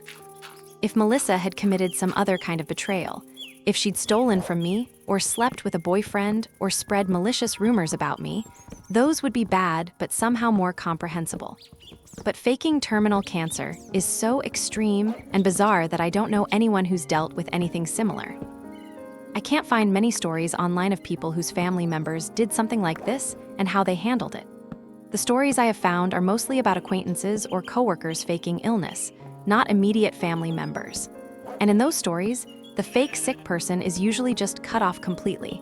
No question of forgiveness or reconciliation. But it's harder when it's your sister, when cutting her off means causing pain to your parents and disrupting the whole family dynamic. I've been going back and forth about what to do. Part of me wants to write Melissa a letter laying out exactly how she hurt me and what consequences her actions had, just so she fully understands even if she already knows intellectually. Part of me wants to agree to one conversation where she can apologize and I can decide how I feel afterward. Part of me wants to just maintain the status quo of no contact and let time pass until maybe I feel differently. But the pressure from my family is making it hard to just sit with my feelings and come to my own decision in my own time. I feel rushed, like I'm being forced to decide right now whether to forgive Melissa or not, when really this is something that might take years to process. The trauma of what she put us through isn't something that heals in a year or two. I'm also angry that so much focus is on whether I'll forgive Melissa when there should be more focus on what Melissa did and why and whether she's truly changed. Everyone wants to rush to forgiveness and reconciliation and moving on, but shouldn't there be more accountability first? Shouldn't Melissa have to demonstrate through actions, not just words, that she's different? My therapist suggested that maybe I need to have a family meeting without Melissa, where I explain to my parents exactly how I feel and what I need from them. I need them to stop pushing forgiveness, to respect my timeline, to understand that their need for family harmony doesn't override my need to protect myself emotionally. I'm planning to do this, but I'm nervous about how they'll react. What I really struggle with is the question of whether I'm being unreasonable. I read about forgiveness, about how holding grudges harms us more than the person we're mad at, about how families should stick together through hard times. I wonder if I'm being too unforgiving, too harsh, too unwilling to believe that people can change. Maybe Melissa really has changed. Maybe she really does understand what she did and feels genuine remorse. Maybe I'm denying her the chance to prove herself. But then I remember specific moments from those 2 years. I remember sitting in my car crying after visiting Melissa, thinking about how unfair it was that someone so young might die. I remember my mom's face when Melissa said the cancer had spread to stage 4, the absolute devastation and fear. I remember helping organize a fundraiser and feeling so grateful that our community was rallying around my sister, not knowing they were being scammed. I remember the letter I wrote to Melissa, which I never sent because I was too emotional, where I told her that if she died, a part of me would die too, that I couldn't imagine my life without my little sister in it. She probably would have loved reading that letter, would have felt so validated and important. But that letter was written to someone who didn't exist, to a dying cancer patient who was actually a healthy woman playing dress-up. When I remember these things, my anger comes back fresh and hot. I don't feel unreasonable for being angry. I feel like I'd be crazy not to be angry. What Melissa did wasn't a momentary lapse in judgment or a single bad decision. It was a sustained, elaborate deception that lasted for 2 years and affected dozens of people. That's not something that should be easily forgiven. I also think about the broader implications of forgiving Melissa. What message does it send if our family just welcomes her back with open arms after a year of therapy? Does it suggest that you can do something truly horrible, and as long as you go to therapy and cry and apologize, everything will be fine? I worry that my mom's eagerness to forgive comes from a place of wanting her daughter back rather than from a place of Melissa actually deserving forgiveness. There's also the practical question of what relationship with Melissa would even be like now. What would we talk about? Could I ever tell her about struggles in my life without wondering if she'd use them somehow? Could I share good news with her without worrying she'd be jealous and do something to get attention back on herself? Could I trust her around my future children, if I have any? I can't imagine feeling comfortable with her as an aunt to my kids. And what about when she inevitably messes up in some smaller way, as everyone does? If we rebuild a relationship, and then she flakes on plans, or forgets my birthday, or says something insensitive, will I be able to see those as normal human mistakes, or will I immediately jump to thinking she's being manipulative? I feel like the trust is so broken that even minor infractions would feel major. My best friend thinks I should do whatever feels right for me and ignore what everyone else says.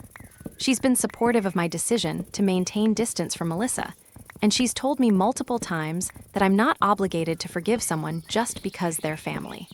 She says that my mental health and emotional well-being matter more than maintaining family peace. But my best friend isn't the one dealing with my crying mother, or my disappointed father, or my extended family's judgment. She's not the one being told she's tearing the family apart by refusing to forgive. It's easy to say, do what's right for you, when you're not the one facing the consequences of that choice. I've thought about compromising, maybe agreeing to a mediated conversation with Melissa where a therapist is present to facilitate. That way, I could hear her apology and say my piece in a controlled environment, and then decide afterward if I want any further contact. But I'm not sure even that would help, because I don't think hearing another apology will change how I feel. I've also considered writing Melissa a letter saying that I appreciate she's working on herself, that I hope she continues therapy and builds a good life, but that I'm not ready to have a relationship with her and may never be. Maybe being clear about my position, rather than just avoiding the topic, would help everyone move forward. But I worry that would just open the door to more pressure and more attempts to change my mind. What I wish my family understood is that forgiveness isn't a light switch I can just flip. It's not like one day I'm angry and the next day I decide to forgive and everything is fine. Processing this kind of betrayal takes time, and it's not a linear process. I might think I'm moving toward forgiveness and then have a setback. I might forgive certain aspects of what Melissa did while still being angry about others. I also wish they understood that even if I eventually forgive Melissa, that doesn't mean our relationship will ever be what it was. We can never go back to the closeness we had during her fake cancer, because that closeness was based on a lie. We'd have to build something entirely new, and that would take years of Melissa demonstrating trustworthiness, not just a year of therapy. The most frustrating part is feeling like I'm being made into the bad guy for having boundaries. I'm not the one who lied about having cancer for 2 years. I'm not the one who manipulated the entire family and stole money from charitable people. I'm not the one who needs to make amends. Yet somehow I'm the problem because I won't immediately accept Melissa's apology and move on. I've started wondering if my mom's push for forgiveness is less about what's best for me or even Melissa, and more about what's easiest for her. If Melissa and I reconcile, my mom doesn't have to navigate having 2 daughters who don't speak to each other. She doesn't have to carefully manage separate relationships with us. She doesn't have to feel guilty about being in contact with Melissa when I'm not. Reconciliation would make my mom's life simpler, but that's not a good enough reason for me to forgive. My dad has been slightly more understanding, probably because he was more skeptical about forgiving Melissa in the first place. He's told me a few times that he gets why I'm struggling with this, that what Melissa did was unforgivable in many ways. But even he started gently suggesting that maybe some kind of limited contact would be worth trying, just to see how it feels. I think my family believes that if they can just get me in a room with Melissa, if I just hear her apology and see how sorry she is, my heart will soften and I'll forgive her. They don't understand that I've already heard the apology multiple times through letters and messages. I've already heard about the therapy and the diagnoses and the personal growth.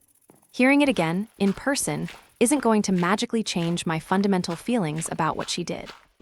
So here I am, over a year after discovering the truth, still angry, still hurt, still unable to forgive. Wondering if I'm being unreasonable or if my feelings are justified. Wondering if I'll ever be able to forgive Melissa or if this breach is just too deep. Wondering if refusing to forgive makes me a bad person or if forgiving too easily would make me a doormat. I guess I'm posting this partly to vent and partly to get outside perspectives from people who aren't emotionally invested in my family. Am I wrong to refuse to forgive Melissa? Is a year of therapy really enough to make up for 2 years of lying about terminal cancer? Should family always forgive each other no matter what? Or are there some betrayals that are truly unforgivable? I don't know if I'll ever have clear answers to these questions, but I'm trying to be patient with myself, to trust my feelings, and to remember that I don't owe anyone forgiveness just because it would be more convenient for them. Whether I eventually forgive Melissa or not, it will be on my timeline and my terms, not because my family pressured me into it. For now, I'm maintaining my boundaries and trying to take care of myself. I'm in therapy working through the trauma and betrayal. I'm being clear with my family about what I need from them, which is space and respect for my decision. And I'm trying to build a life that isn't defined by what Melissa did, even though that's hard when my family keeps bringing it up. Maybe someday I'll be ready to talk to Melissa. Maybe someday the anger will fade enough that I can have a conversation with her without wanting to scream. Maybe someday I'll be able to forgive, not because she deserves it, but because holding on to the anger is weighing me down. But that day isn't today, and it might not be tomorrow either, and that's okay. Thanks for reading this incredibly long post. I guess I needed to get it all out. If anyone has been through something similar, or has thoughts on forgiveness and family, and whether there are things that are truly unforgivable, I'd appreciate hearing your perspective. Edit, wow, I didn't expect this to get so much attention. Thank you to everyone who's commented with support and shared their own stories. It helps to know I'm not alone in struggling with these feelings and questions. A lot of people are asking why Melissa did it, what her mental health diagnosis was. From what my parents have told me, she was diagnosed with borderline personality disorder and depression. Apparently, a lot of her behavior, including the need for attention and the dramatic lies, fits with BPD patterns. This doesn't excuse what she did, but it does provide some context. Someone asked if Melissa returned all the fundraiser money. She returned most of it, though some people refused to take it back, saying they'd rather the money go to real cancer research. I think the total returned was around 12,000 of the 15,000 raised. A few people suggested I'm holding onto anger just to punish Melissa. I don't think that's true, but I appreciate the perspective. I genuinely don't feel ready to forgive, and I'm trying to honor my own emotional timeline rather than force myself to feel something I don't. Thank you again for all the thoughtful comments. Reading about other people's experiences with betrayal and forgiveness has been really helpful. This story is titled, I accidentally started a neighborhood war by painting my house the wrong shade of beige, and now I'm being sued by my HOA. Hey Reddit, I'm a 32-year-old guy and I honestly can't believe I'm in this situation. But I need to share this insane story and get some advice because my life has become absolutely ridiculous over the past 6 months. It all started with what I thought was a simple decision to repaint my house, and it spiraled into legal threats, neighborhood feuds, passive-aggressive signs, and me questioning whether I'm living in an actual episode of a comedy show. Let me give you some context. I bought my house about 3 years ago in what I thought was a nice, normal suburban neighborhood. It's one of those planned communities with similar-looking houses, manicured lawns, and a homeowners association that I was assured was very reasonable and barely involved. I should have known that was a red flag right there. Anyone who's ever dealt with an HOA knows that reasonable and HOA rarely belong in the same sentence, but I was a first-time homebuyer and didn't know any better. The house itself is great, a 3-bedroom ranch-style place with a decent backyard, good bones, and it was in my price range. The neighborhood seemed quiet when I visited during the house hunting process. I saw people walking dogs, kids playing in yards, the whole suburban dream aesthetic. I met a few neighbors during my first week and they all seemed normal enough. There's Carol and Jim to my left, a retired couple in their 60s who are really into gardening. To my right is a family with 2 young kids, the Hendersons, who are friendly but keep to themselves mostly. Across the street is Barbara, a woman in her 50s who I quickly learned is the self-appointed neighborhood watch captain, and next to her is Marcus, a guy around my age who works from home like me. For the first 2.5 years, everything was fine. I paid my HOA fees, kept my lawn maintained, didn't cause any problems. I attended exactly 1 HOA meeting in that entire time, and it was so boring I nearly fell asleep. They discussed pool maintenance for the community pool I never use and argued about whether the neighborhood entrance sign needed new flowers. I left that meeting thinking the HOA was annoying but harmless, just a bunch of people who needed something to do with their time. Then this past spring I decided my house needed a fresh coat of paint. The existing paint was this bland builder-grade beige that was starting to look dingy and faded, especially after a rough winter. I'm not a handy guy, so I hired a painting company that had good reviews online. The owner, a friendly guy named Tom, came out to give me an estimate. We walked around the house, he took measurements, and then we started talking about colors. I told Tom I wanted to keep it simple, just freshen up the existing beige. He pulled out a massive book of paint swatches and started showing me different beige options. Here's where I apparently made my first mistake. I didn't realize there were so many shades of beige. We're talking dozens, maybe hundreds of slightly different beiges. There was tan beige, cream beige, taupe beige, sand beige, greige, which is apparently gray beige, and on and on. My eyes started to glaze over looking at all these barely different shades of basically the same color. Tom recommended a color called desert sand, saying it would look good with my roof and would be durable. I looked at the little paint chip and it looked like beige to me, maybe slightly warmer than the existing color but basically the same. I approved it, we signed the contract, and I scheduled the painting for 3 weeks later. I was excited to have a freshly painted house and didn't think anything more about it. Now here's a detail that becomes important later. My HOA has rules about exterior home modifications, including paint colors. I knew this in an abstract way, but I figured since I was basically keeping the same color, just fresher, it wouldn't be an issue. I didn't think I needed to submit paperwork to paint my house the same color it already was. This assumption was apparently very wrong. The painting crew showed up on schedule and did their work over the course of 3 days. They were professional, cleaned up after themselves, and the house looked great when they were done.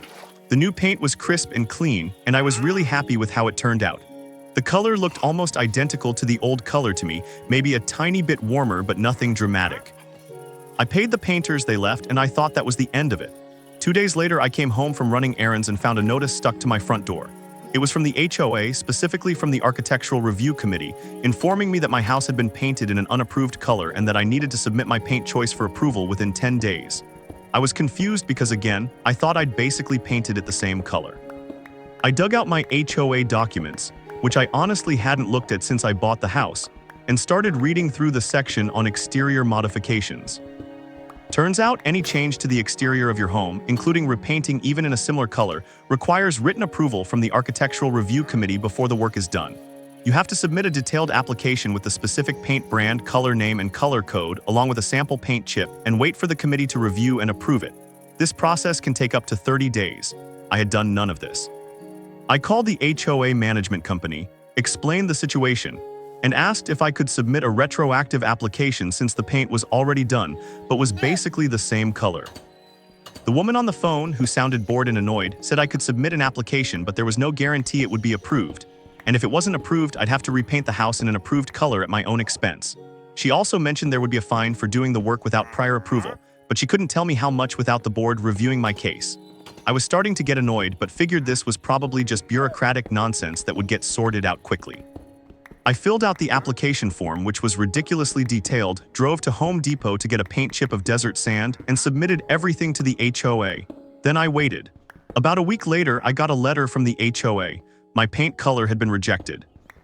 The reason given was that desert sand was not consistent with the established aesthetic of the neighborhood, and that I needed to repaint my house in one of the pre-approved colors from the HOA's official color palette. Enclosed with the letter was a list of approved colors, and I scanned through it looking for desert sand. It wasn't on there. In fact, there was only one beige color on the approved list, called Adobe Cream, which apparently was what most houses in the neighborhood were painted. I was frustrated but figured fine, I'll just repaint it in Adobe Cream. How different could it be from desert sand? They're both beige. I called Tom the painter back and explained the situation. He was sympathetic and gave me a good deal on repainting since it was basically his second time painting my house. I ordered Adobe Cream and we scheduled another painting date for 2 weeks out. But then things started getting weird. The day after I got the rejection letter, I noticed Barbara from across the street standing in her yard staring at my house. Not just glancing at it, but standing there with her arms crossed, staring at it for like 5 minutes straight. When she noticed me noticing her, she quickly went back inside. It was odd, but I didn't think too much about it. The next day, I found a handwritten note in my mailbox. It wasn't signed, but it was clearly from someone in the neighborhood. The note said, "Your house is an eyesore and you've ruined the property values for all of us. Please fix it immediately." I was taken aback because my house looked fine.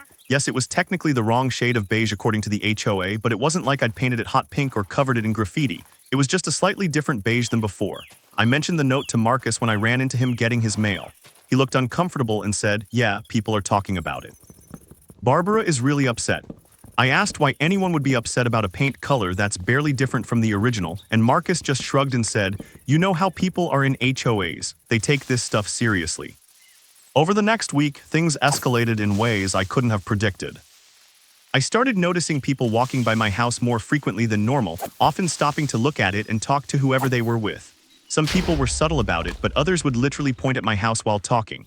I felt like I was living in a zoo exhibit. Then the signs started appearing. Barbara put up a sign in her front yard that said, "Keep our neighborhood beautiful, follow the rules." It was clearly directed at me since my house was directly across from hers. Carol and Jim, my retired neighbors who I'd always gotten along with, stopped waving when they saw me. The Hendersons seemed sympathetic but also started avoiding me, probably not wanting to get involved in whatever drama was brewing. I tried to just ignore all of it and wait for the repainting date. But about a week before the painters were scheduled to come back, I got another letter from the HOA. This one informed me that due to my willful violation of HOA regulations, I was being fined $500. Additionally, I had 30 days from the original violation notice to bring my house into compliance, and if I didn't, I would be fined $100 per day until the violation was corrected. I was furious. I had already scheduled the repainting. I was going to fix the problem, but now I was being fined $500 for what was essentially an honest mistake. I called the HOA management company again and tried to speak to someone with actual authority. After being transferred 3 times, I got a guy named Richard who claimed to be on the HOA board. I explained the entire situation to Richard, how I'd made an honest mistake, how I was already scheduled to repaint the house in the approved color, and how a $500 fine seemed excessive for what was ultimately a procedural error. Richard listened but was completely unsympathetic. He said rules were rules, that the fine structure was clearly outlined in the HOA bylaws, and that ignorance of the rules wasn't an excuse for breaking them. I asked if there was any way to appeal the fine or get it reduced since I was correcting the issue before the 30-day deadline. Richard said I could attend the next board meeting and make my case, but he doubted the board would be sympathetic since I'd painted without approval in the first place. The next board meeting was 3 weeks away, after the repainting would already be done. I hung up feeling completely defeated and like I was being punished way out of proportion to my actual offense. I started doing research on HOAs and discovered I'm far from alone in having nightmare experiences with them. There are entire forums and websites dedicated to HOA horror stories, and mine wasn't even close to the worst I read about. Some people have been sued by their HOAs for tens of thousands of dollars over trivial violations.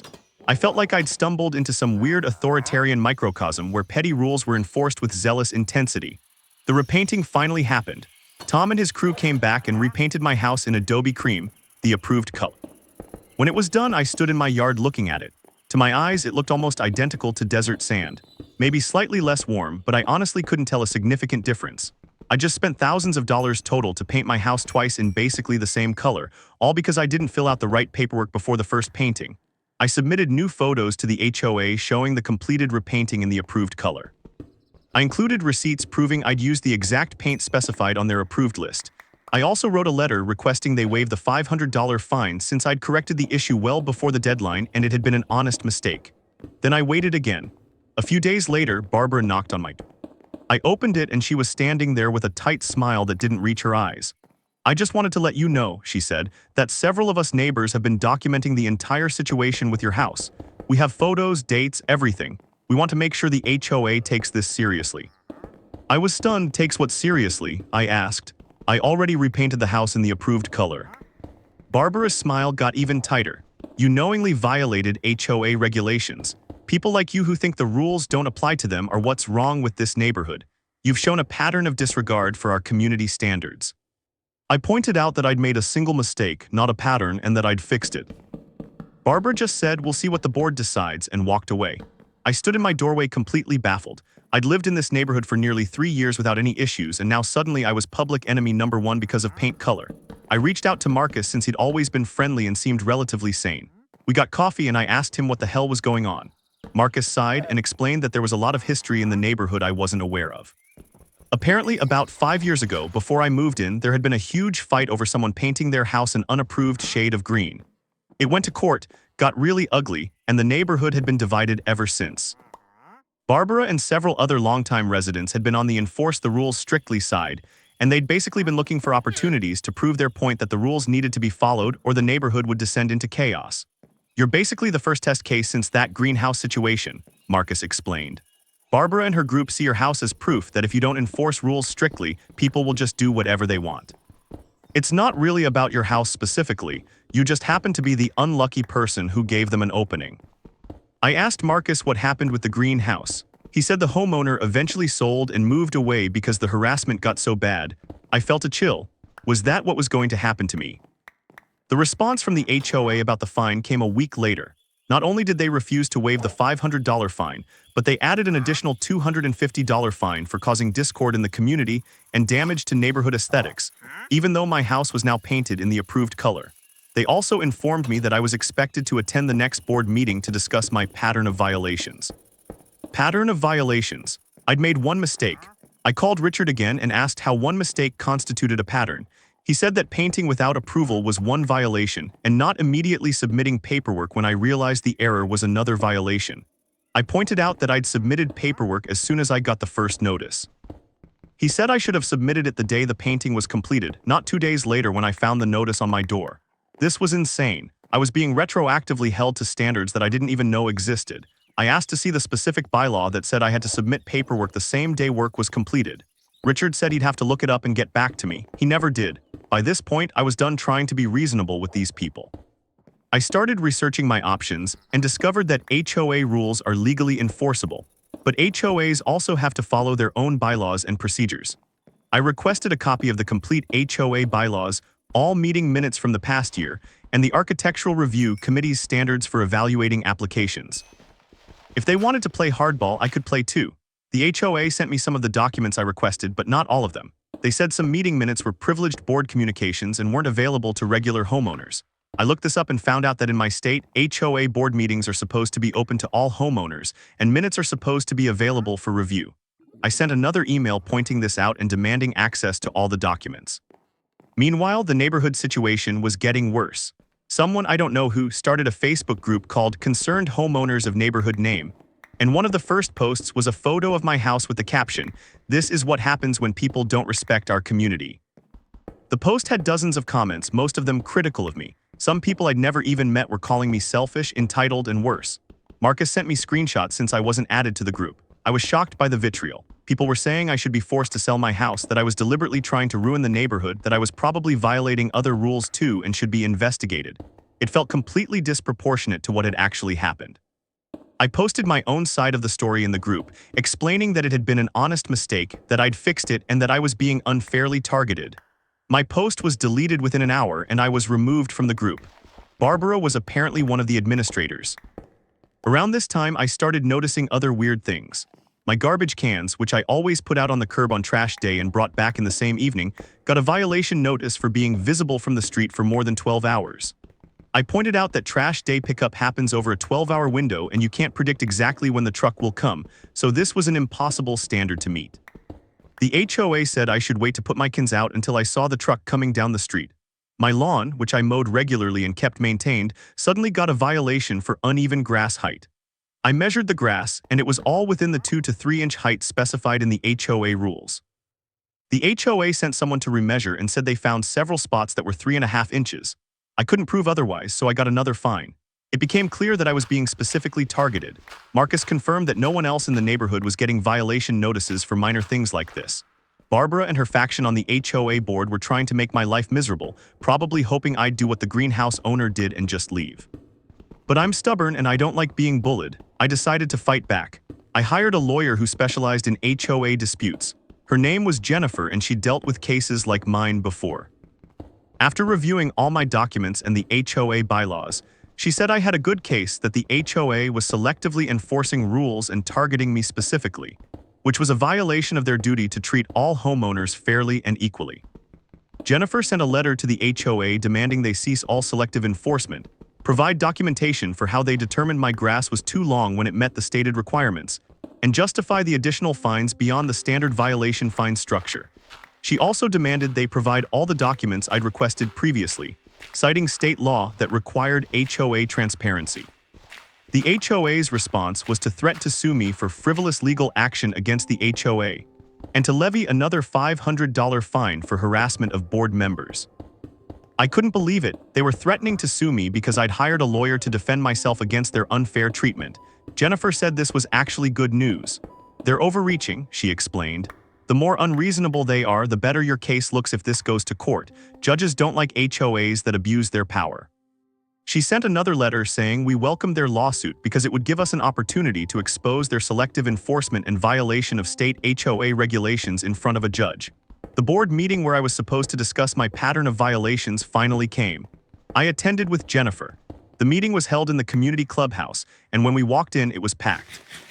Apparently, word had spread that this would be some kind of showdown, and people came to watch. Barbara and her crew were in the front row, looking smug. The HOA board consisted of 5 people, Barbara as president, 2 other members of her faction whose names I later learned were Donald and Patricia, and 2 more moderate members named Steve and Linda. The meeting started with normal business, approving last month's minutes, discussing the budget, boring stuff. Then they got to my case. Barbara, as president, laid out what she called my violations. She made it sound like I'd committed crimes against humanity. According to her narrative, I deliberately painted my house an unapproved color to make a statement, had refused to cooperate with the HOA, had harassed board members by requesting documents, and had created discord in the community. She recommended I be fined a total of $3,000 for all my violations and be placed on probationary status, where any future violation, no matter how minor, could result in the HOA filing a lien against my property. When she finished, she looked at me with this triumphant expression. Then Jennifer stood up. Over the next 20 minutes, she systematically destroyed every part of Barbara's narrative. She showed that I'd painted my house in an honest mistake, not deliberately. She showed that I'd fixed the error as soon as possible. She showed that the additional violations I'd received were either impossible to comply with, like the garbage can timing, or were subjectively judged and only applied to me. Jennifer then dropped what she called the evidence of selective enforcement. She'd done research on public records and found that multiple other homes in the neighborhood had been repainted in the past few years, and many of them had no record of submitting applications to the Architectural Review Committee before painting.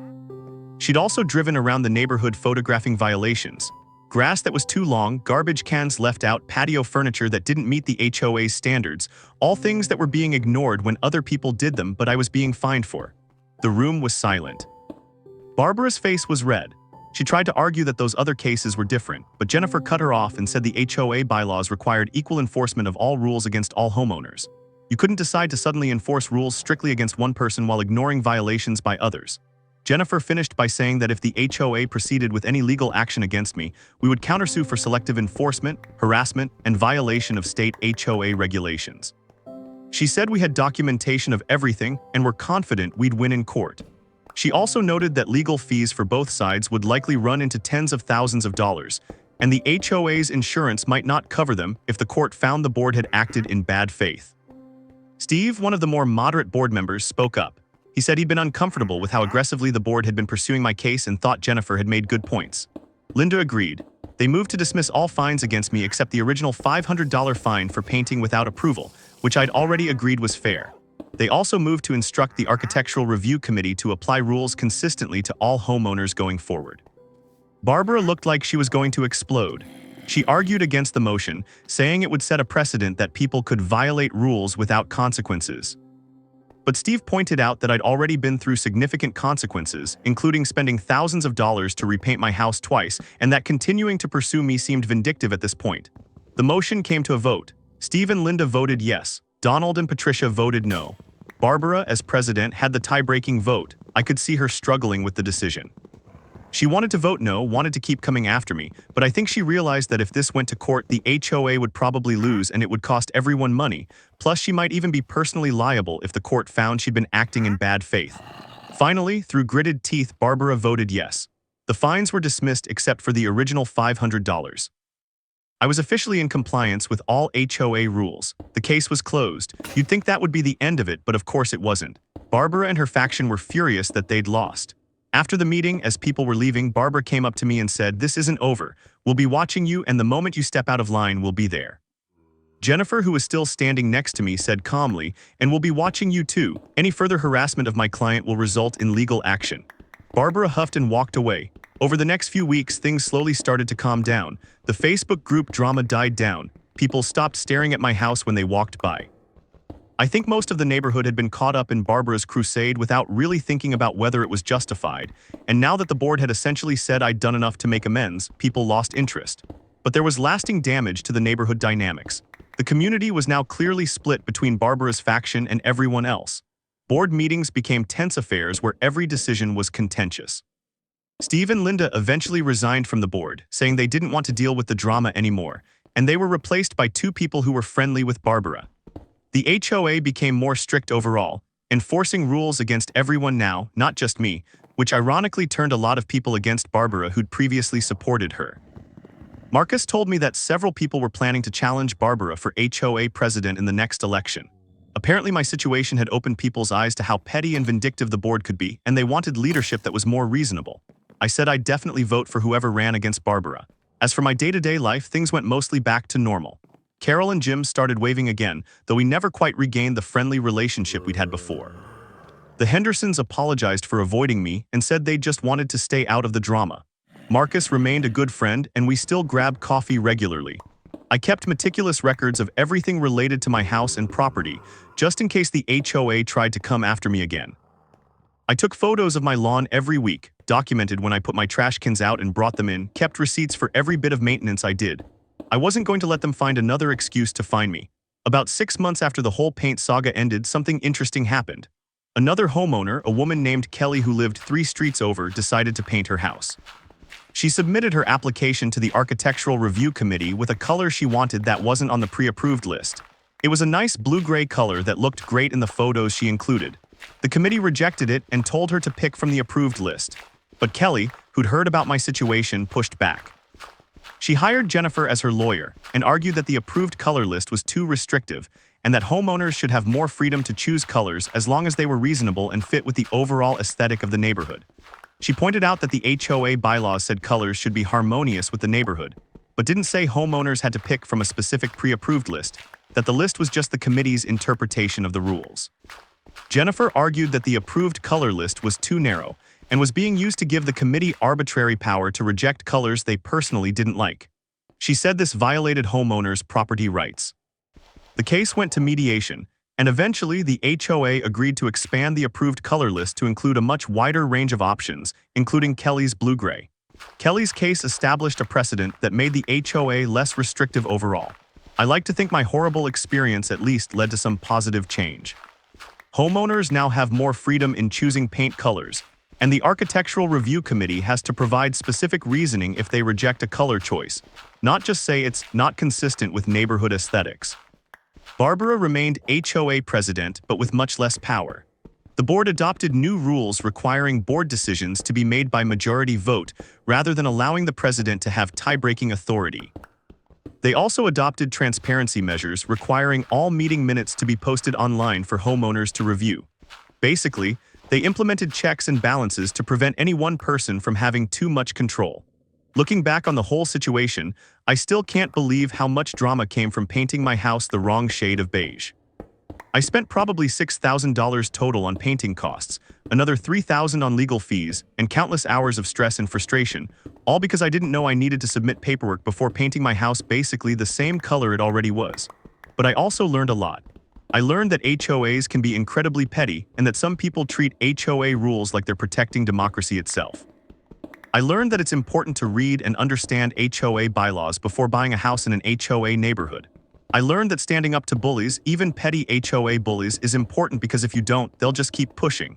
Most importantly, I learned that beige is not just beige. There are apparently infinite shades of beige, and choosing the wrong one can cause a neighborhood war. If I ever move and buy another house, I'm finding a place with no HOA, even if it means living somewhere less fancy. I'll take a neighbor with a messy yard over HOA president with a power complex any day. My advice to anyone living in an HOA neighborhood is to take the rules seriously, even if they seem stupid, because someone like Barbara is probably waiting to enforce them. Read your bylaws thoroughly. Take photos and keep records of everything related to your property.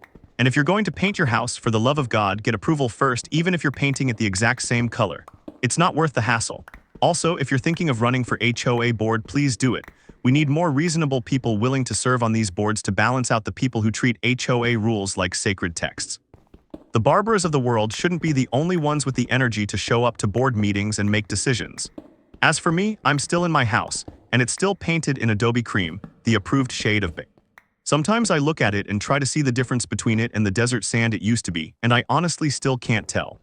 But at least I know that if I ever want to repaint it again, I'll fill out the application in triplicate, attach the required 17 different documents, sacrifice a chicken under the full moon, or whatever other ridiculous requirements the HOA has come up with by then. The whole experience has definitely made me more cynical about planned communities and HOAs, but it's also made me appreciate the neighbors who stayed reasonable throughout the drama. Marcus has become a really good friend. Even Carol and Jim eventually came around and we're on good terms now.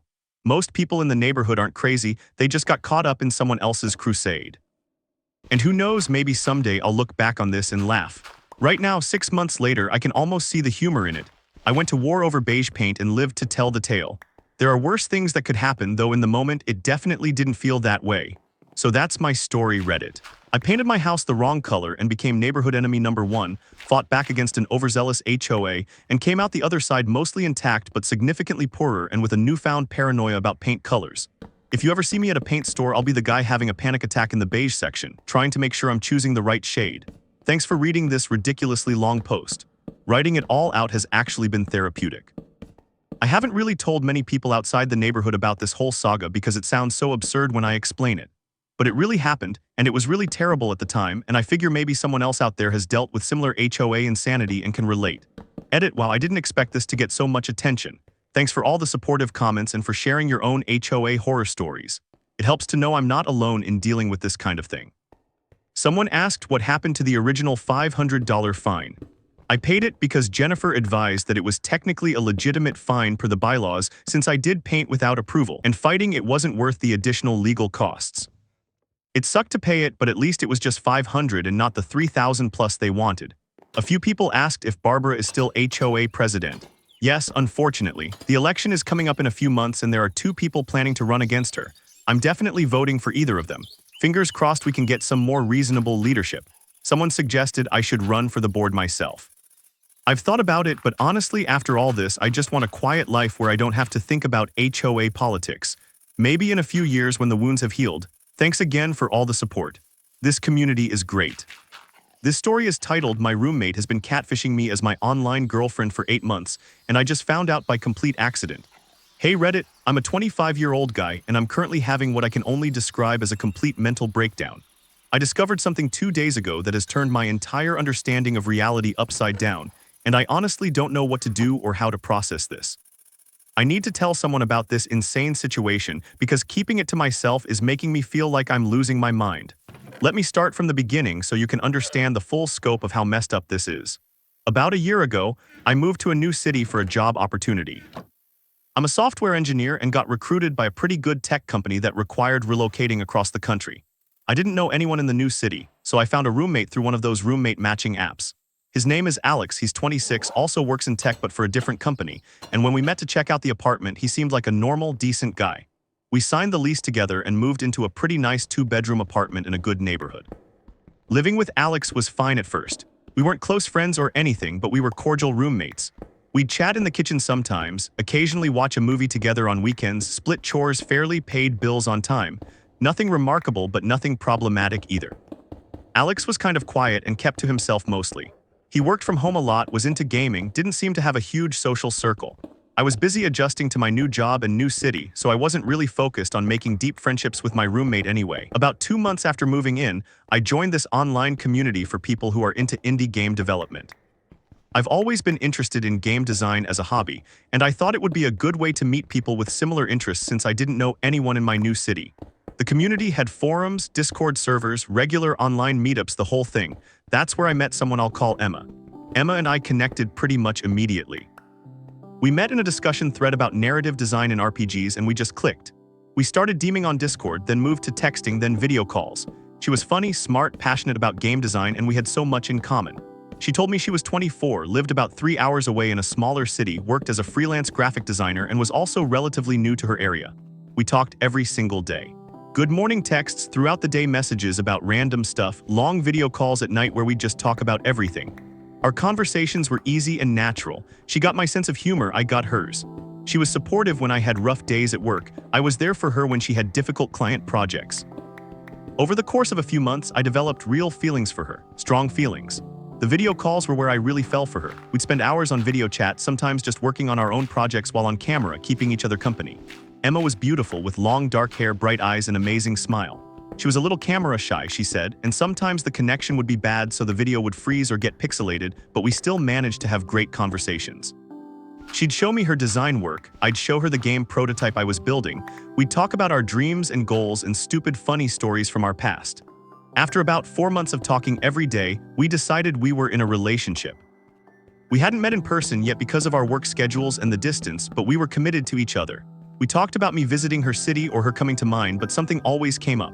She had a big client project, I had a work deadline, her car broke down, I had to travel for work, there was always something. But we were planning to meet soon, definitely by the 6-month mark. I told Alex about Emma pretty early on. I was excited about this connection and I guess I needed to talk to someone about it. Alex seemed supportive, asked questions about her, seemed genuinely interested.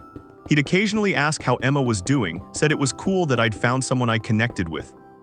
Sometimes when Emma and I were on video calls in my room, Alex would be in the living room or his own room, and I'd mention to Emma that I had a roommate. She said she lived alone and sometimes envied that I had someone around so I wasn't completely isolated. As our relationship developed, Emma and I started getting more intimate in our conversations. I'm not going to go into detail, but we had the kind of conversations couples have when they're into each other and haven't been able to be physical yet. We sent photos, though Emma was always a bit shy about it and preferred when the lighting was dim or artistic. We talked about what we'd do when we finally met in person. We said I love you. This was a real relationship to me, even though it was online. The 6-month mark came and went without us meeting. Emma's grandmother got sick and she had to spend time helping her family. Then I had a major project at work that consumed all my time for weeks.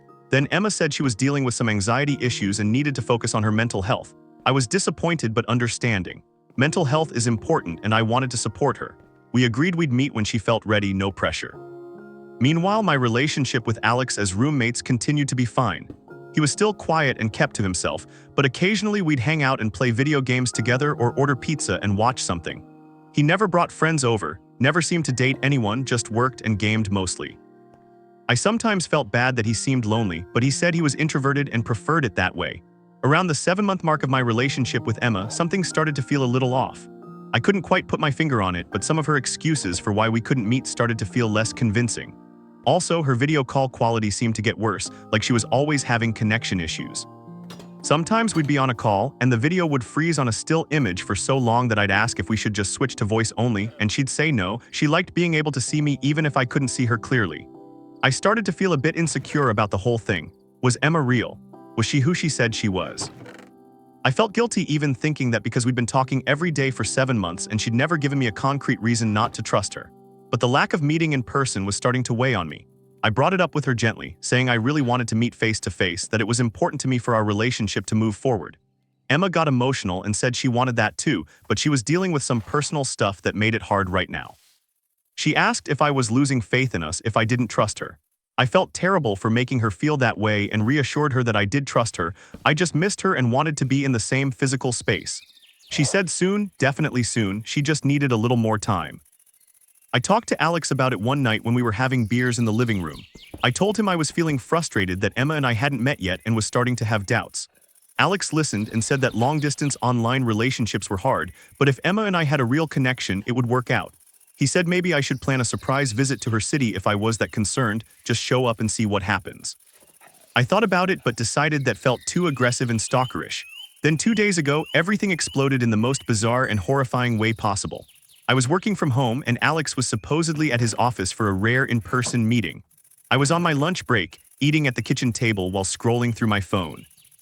Emma and I had been texting throughout the morning as usual, just normal everyday stuff about our days. My phone was running low on battery, so I went to grab my charger from my room. But when I got to my room, I realized I'd left my charger in the living room the night before. I went back to get it, and that's when I noticed Alex's bedroom door was slightly open. Alex always kept his door closed. It was like an unspoken rule in our apartment. We both kept our bedroom doors closed for privacy. The fact that it was open struck me as odd, especially since he wasn't home. I walked past and glanced in, not snooping, just curious. And that's when I saw something that made my blood run cold. On Alex's desk, visible through the crack in the door, was his computer setup. He had multiple monitors, which I knew because I'd been in his room once or twice when he invited me to check out his gaming rig. But what I saw on one of the monitors made me freeze. It was a video call interface that I recognized as Discord, and on the screen was me, or rather, a video feed of me sitting at the kitchen table from a few minutes ago. I could see myself on his screen, eating lunch and looking at my phone. My brain couldn't process what I was seeing. Why would Alex have a video feed of me? I pushed the door open wider, my heart starting to pound. The Discord window showed a conversation and the username at the top made my stomach drop. It was Emma's username, Emma's profile picture, Emma's account, and the video feed was labeled as coming from a camera in our apartment. I stood there in complete shock, trying to understand what I was looking at. Then I noticed other things. There were photos on Alex's desk, printed photos, and I stepped closer to look at them. They were photos I recognized, photos that Emma had sent me over the past months. Photos of her in various poses, artistic shots, casual selfies. But these were printed on regular printer paper, and there were notes in the margins in handwriting I recognized as Alex's. Next to the photos was a notebook, and I picked it up with shaking hands. It was full of notes about me. My schedule, my interests, things I'd mentioned in passing, details about my life. There were also notes about Emma's backstory, like a character profile. Her job, her history, her personality traits, all written out in Alex's handwriting like he was developing a character for a story. I felt like I was going to throw up. I looked back at the computer screen and saw the Discord conversation history. I scrolling up with trembling hands, and there it was, months and months of conversations between Emma and me. Except it wasn't Emma, it was Alex. Alex had been catfishing me as Emma this entire time.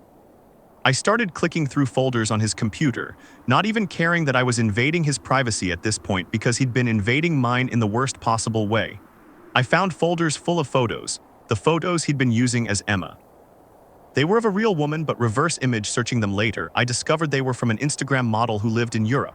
Alex had been stealing her photos and using them to create Emma. I found the camera feeds. Alex had hidden cameras in our apartment. In the living room, in the kitchen, apparently even one pointed at my bedroom door so he could see when I was in my room. He'd been watching me, learning my patterns, using that information to be Emma more convincingly. When I'd mentioned something to Emma, she'd bring it up later like she remembered, but really Alex had just watched me on camera and taken notes. The video call setup was sophisticated. Alex had software that could manipulate video feeds, adding filters and effects that made the calls freeze or get pixelated on purpose. He'd been using edited and filtered videos of that Instagram model for the video calls, making it seem like Emma was real and we were actually seeing each other on camera. I found Discord logs where Alex as Emma had practiced conversations. He'd write out things to say, delete them, rewrite them, crafting the perfect responses to make me fall for this fake person. There were documents where he'd planned out the entire relationship arc, when to have Emma express feelings, when to create obstacles to meeting in person, how to keep me invested without ever having to produce a real person. I sat down in Alex's desk chair feeling like my entire reality had shattered. For 8 months, I'd been in a relationship with my roommate who was pretending to be a woman online. Every intimate conversation, every vulnerable moment, every time I'd said I love you to Emma, it had been Alex on the other end. The person I'd fallen for didn't exist. And the person who created her had been living with me, watching me through hidden cameras, studying me like I was some kind of experiment. I don't know how long I sat there. It could have been 5 minutes or an hour. Eventually, I heard a key in the front door and panic set in. Alex was home. I quickly tried to put everything back the way it was, closed the programs on his computer, and slipped out of his room. I went to my own room and closed the door, my mind racing. I heard Alex moving around in the apartment, heard him go into his room. I sat on my bed trying to figure out what to do. Should I confront him? Should I move out immediately? Should I call the police? I felt violated in a way I couldn't even fully articulate. This wasn't just catfishing, this was surveillance, manipulation, and a level of deception that felt criminal. My phone buzzed. It was a text from Emma. From Alex pretending to be Emma. The text said, "Hey babe, hope you're having a good day. Can't wait to talk to you tonight." I stared at the message feeling sick. I was holding my phone in my hand when another text came through. "You okay? You haven't responded to my last few messages." What? He was in the next room watching me through the cameras he'd hidden, seeing that I was in my room looking at my phone but not responding, and texting me as Emma to check on me. The level of manipulation was staggering. I turned off my phone and just sat there, unable to form a coherent thought. That night, I pretended everything was normal. I came out of my room, said hi to Alex, made dinner. He acted completely normal, asked about my day, mentioned he was going to game for a while. I said I had work to do and went back to my room. I checked for cameras in my room and found one hidden in a bookshelf, disguised as a regular object. I left it there but covered it with a book. I stayed up all night trying to figure out what to do. I looked up laws about hidden cameras and found out that in our state, recording someone in their home without consent is illegal. I looked up catfishing laws and found that while catfishing itself isn't always illegal, doing it in conjunction with stalking, surveillance, or fraud can be. What Alex had done was definitely illegal, I was pretty sure of that. But beyond the legal issues, I was dealing with the emotional devastation. I'd fallen in love with Emma. I'd shared my deepest thoughts and feelings with her. I'd been intimate with her in ways I'd never been with anyone. And she was fake. She was my male roommate who had created an elaborate fake identity to manipulate me for reasons I couldn't even begin to understand. The next morning, I called in sick to work. I couldn't focus on anything. I needed to figure this out. Alex went to his office, and as soon as he left, I went back into his room.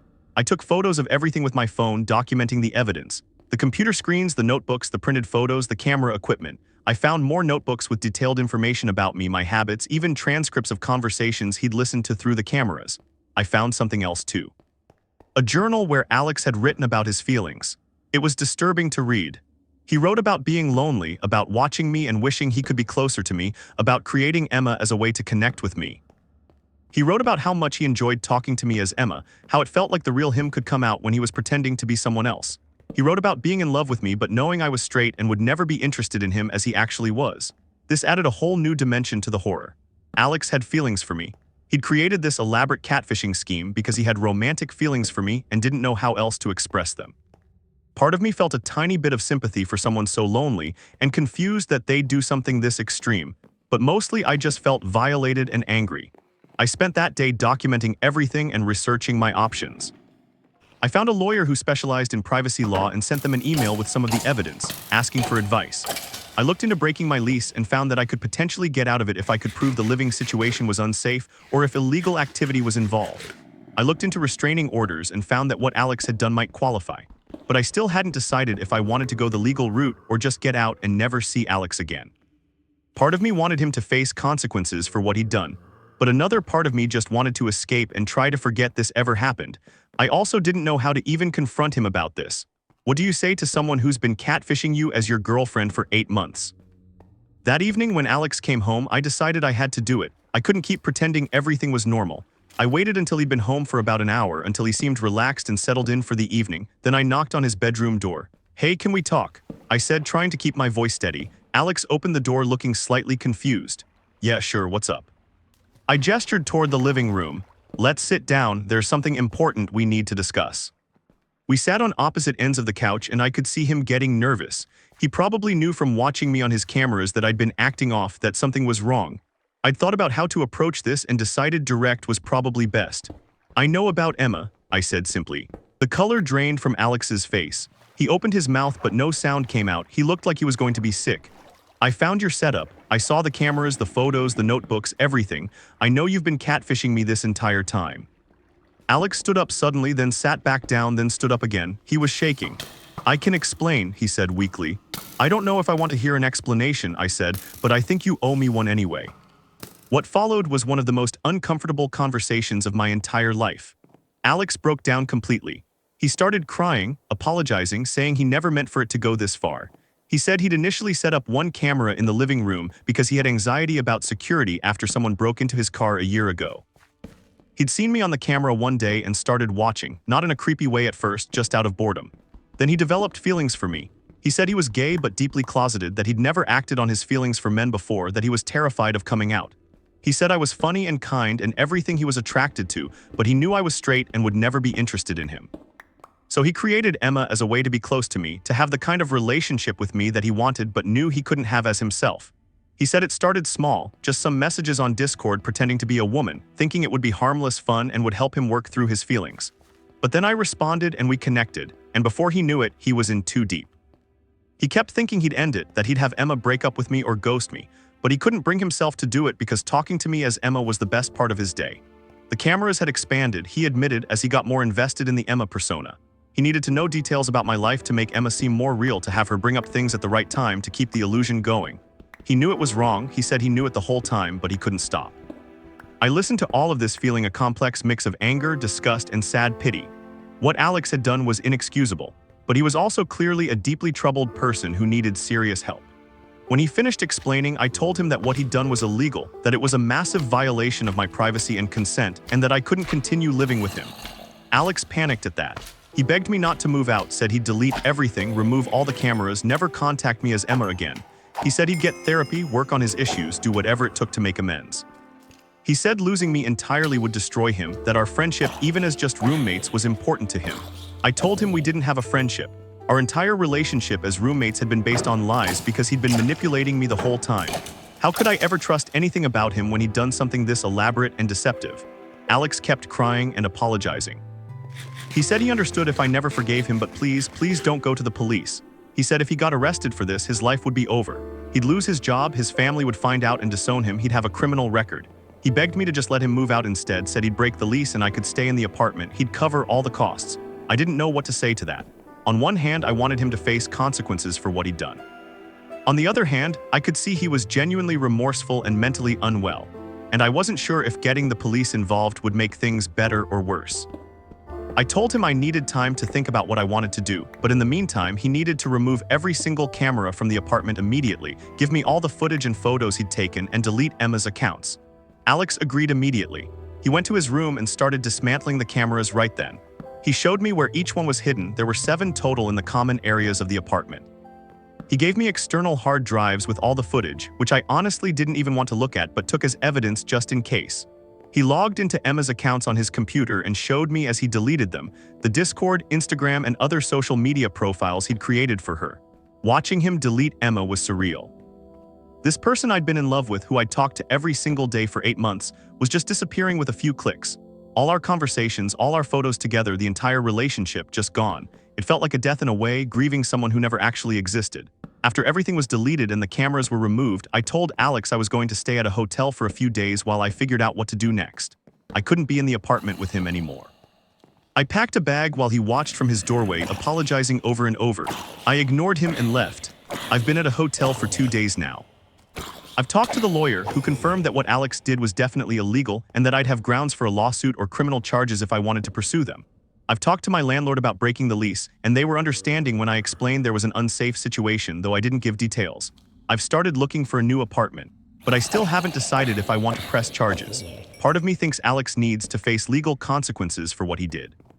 The hidden cameras alone are a serious crime, and the catfishing and manipulation on top of that make it worse. He violated my privacy in the most intimate ways possible, but another part of me just wants to move on and forget this ever happened. Getting police and lawyers involved would mean having to relive all of this, explain it to people, possibly have it become public. I'd have to face Alex in court, go through all the evidence, talk about the intimate conversations we had when I thought I was talking to Emma. The idea of that is exhausting and humiliating. I'm also struggling with the emotional aftermath. I was in love with Emma. I was planning a future with her. I'd imagine meeting her, starting a real in-person relationship, maybe eventually moving in together or getting married. I'd shared things with her that I'd never shared with anyone. And she was completely fake, a construct created by my roommate who was in love with me. I feel violated, betrayed, confused, and honestly kind of traumatized. I don't know if I can trust anyone anymore. If someone could deceive me this completely for 8 months, what else might people be lying about? I find myself questioning everything now, wondering if other people in my life are who they say they are. I'm also dealing with complicated feelings about Alex himself. What he did was terrible, inexcusable, criminal. But he's also clearly a deeply troubled person struggling with his sexuality and mental health issues. I don't forgive him, and I don't think what he did is okay just because he was struggling. But I can't help but feel some level of pity for someone who felt so unable to express their real feelings that they created an entire fake person to have a relationship with me. And then there's the weird, uncomfortable fact that some part of Alex apparently really knows me and connects with me because he created Emma specifically to be compatible with me. All those conversations I had with Emma where I felt understood and accepted, that was Alex understanding and accepting me, even if he was doing it through a fake identity. Does that mean anything, or is it just further manipulation? I've been talking to a therapist since this happened. I found one who specializes in trauma and betrayal, and I had an emergency session yesterday. She said what I'm experiencing is a form of emotional abuse, and that it's normal to feel confused and traumatized. She said I need to prioritize my own well-being and safety, and whatever I decide to do about Alex legally, I should make sure I'm not making the decision out of guilt or sympathy for him. The therapist also pointed out something I hadn't fully considered, that by creating Emma with such detailed knowledge of my preferences and personality, Alex manipulated me into falling for a person who was essentially designed to be my perfect match. Emma wasn't real, but she was also a reflection of what Alex knew I wanted based on months of studying me. It was like he'd created the perfect bait for an emotional trap. That made me feel even worse because it means my feelings for Emma weren't even fully my own organic feelings. They were responses to carefully calculated manipulation. Alex had used his knowledge of me to make me fall in love with a fake person, which is such a violation of my emotional autonomy that I'm not sure I can fully process it. My friends and family have been supportive, though I haven't told most of them the full story. I told my best friend from college, and he was horrified and angry on my behalf. He said I should definitely press charges, that Alex deserves to be arrested. I told my mom that I was dealing with a difficult roommate situation and needed to move, and she offered to help with moving costs. I didn't tell her the details because I don't think I could handle explaining this to my parents. I did tell my boss that I was dealing with a personal crisis and needed a few days off, and he was understanding. I'm grateful I have a job where I can work remotely if needed, because the idea of going back to the apartment while Alex is there makes me feel sick. Alex has been texting me constantly since I left. He's apologizing, saying he's started seeing a therapist, saying he's found a new place to live and will be out by the end of the month. He's offering to pay for my therapy, my moving costs, whatever I need. He keeps saying he never meant to hurt me, that he cares about me so much and that's why he did what he did, which is such twisted logic that I can barely comprehend it. I haven't responded to most of his texts. I did text him once to say that he needs to be completely moved out within 2 weeks and that I'll be coming by with friends to get the rest of my stuff. I said he should not be there when I come by. He agreed immediately. The hardest part about all of this, weirdly, is that I miss Emma. I know she wasn't real, I know every conversation was actually with Alex, but I still have all these feelings for this person who I thought existed. I miss talking to her every day. I miss having someone who I thought understood me and cared about me. It feels like a breakup, except it's worse than a normal breakup because the person I'm mourning never actually existed. I've gone through the stages of grief almost. Denial at first, not wanting to believe what I discovered. Anger at Alex for what he did. Bargaining, thinking maybe if I'd been a better roommate or noticed the signs, this wouldn't have happened. Depression, feeling sad about losing Emma and betrayed by the whole situation. And I'm working toward acceptance, trying to understand that this happened. It was awful, but I'll eventually be okay. The lawyer I consulted with laid out my options clearly. I could file a police report for the hidden cameras, which would likely result in criminal charges against Alex. I could sue him in civil court for invasion of privacy, emotional distress, and other damages. I could get a restraining order if I felt I needed one, or I could do nothing legally and just move on with my life. Each option has pros and cons. Criminal charges would hold Alex accountable, but would also be stressful and time-consuming for me. A lawsuit could get me money for therapy and other costs, but would also drag things out and keep me connected to this situation. A restraining order would protect me if Alex became dangerous, but seems like overkill since he's agreed to move out and leave me alone. Doing nothing legally would let me move on faster but might leave me feeling like he got away with something terrible. I've been going back and forth constantly. In the morning, I wake up angry and think I should press charges. By evening, I'm exhausted and just want to forget it all happened. I talked to the lawyer about potentially having Alex sign some kind of agreement where he admits what he did, agrees to never contact me again, and maybe pays for my therapy. in exchange for me not pressing criminal charges. The lawyer said that's possible, but I should think carefully about it. What makes the decision harder is that I know Alex is sorry. I know he's mentally unwell. I know he's struggling with his sexuality and clearly has some serious psychological issues. I don't want to be responsible for ruining his life even though he did something terrible to me. But then I think about how he might do this to someone else in the future if he doesn't face serious consequences, and I feel like I have a responsibility to make sure that doesn't happen. I've also been thinking about all the signs I missed. There were so many red flags that I ignored because I wanted Emma to be real. The fact that we never met in person after 8 months. The fact that her video calls always had technical issues. The fact that her excuses for why we couldn't meet always seemed to perfectly align with times I was busy too. The fact that she seemed to know things about my day that I didn't remember telling her. If I'd been more skeptical, more cautious, would I have figured it out sooner? Or was Alex's deception so thorough that anyone would have been fooled? I keep second-guessing myself and my judgment. How can I trust my instincts about people anymore when I was so completely wrong about this? My therapist says I need to stop blaming myself. She says Alex is a skilled manipulator who spent months creating an elaborate lie specifically designed to fool me. She says most people would have fallen for it, especially since it was someone I lived with and had no reason to suspect. She says the fact that I'm questioning myself is exactly what manipulators want, for their victims to doubt their own perceptions instead of holding the manipulator accountable. That helps a little, but I still feel stupid. I feel like I should have known. I feel like there should have been some instinct that told me something was wrong. I'm a software engineer, I'm supposed to be logical and analytical, and I completely failed to analyze this situation until it was way too late. I've started looking into support groups for people who have been catfished. I found some online communities, and reading other people's stories has been helpful. It turns out catfishing is way more common than I realized, and some people's stories are even worse than mine. There are people who have been catfished for years, people who have sent money to their catfishers, people who have had their lives completely destroyed by elaborate deceptions. Reading those stories makes me feel less alone but also more disturbed. There are so many people out there who create fake identities online to manipulate others, and it seems like it's getting easier with technology. Deepfakes, AI-generated images, voice modulation software, all of these tools make it possible to create incredibly convincing fake people. How is anyone supposed to trust anyone online anymore? I've decided I'm going to take a break from online dating and online communities for a while. Maybe a long while.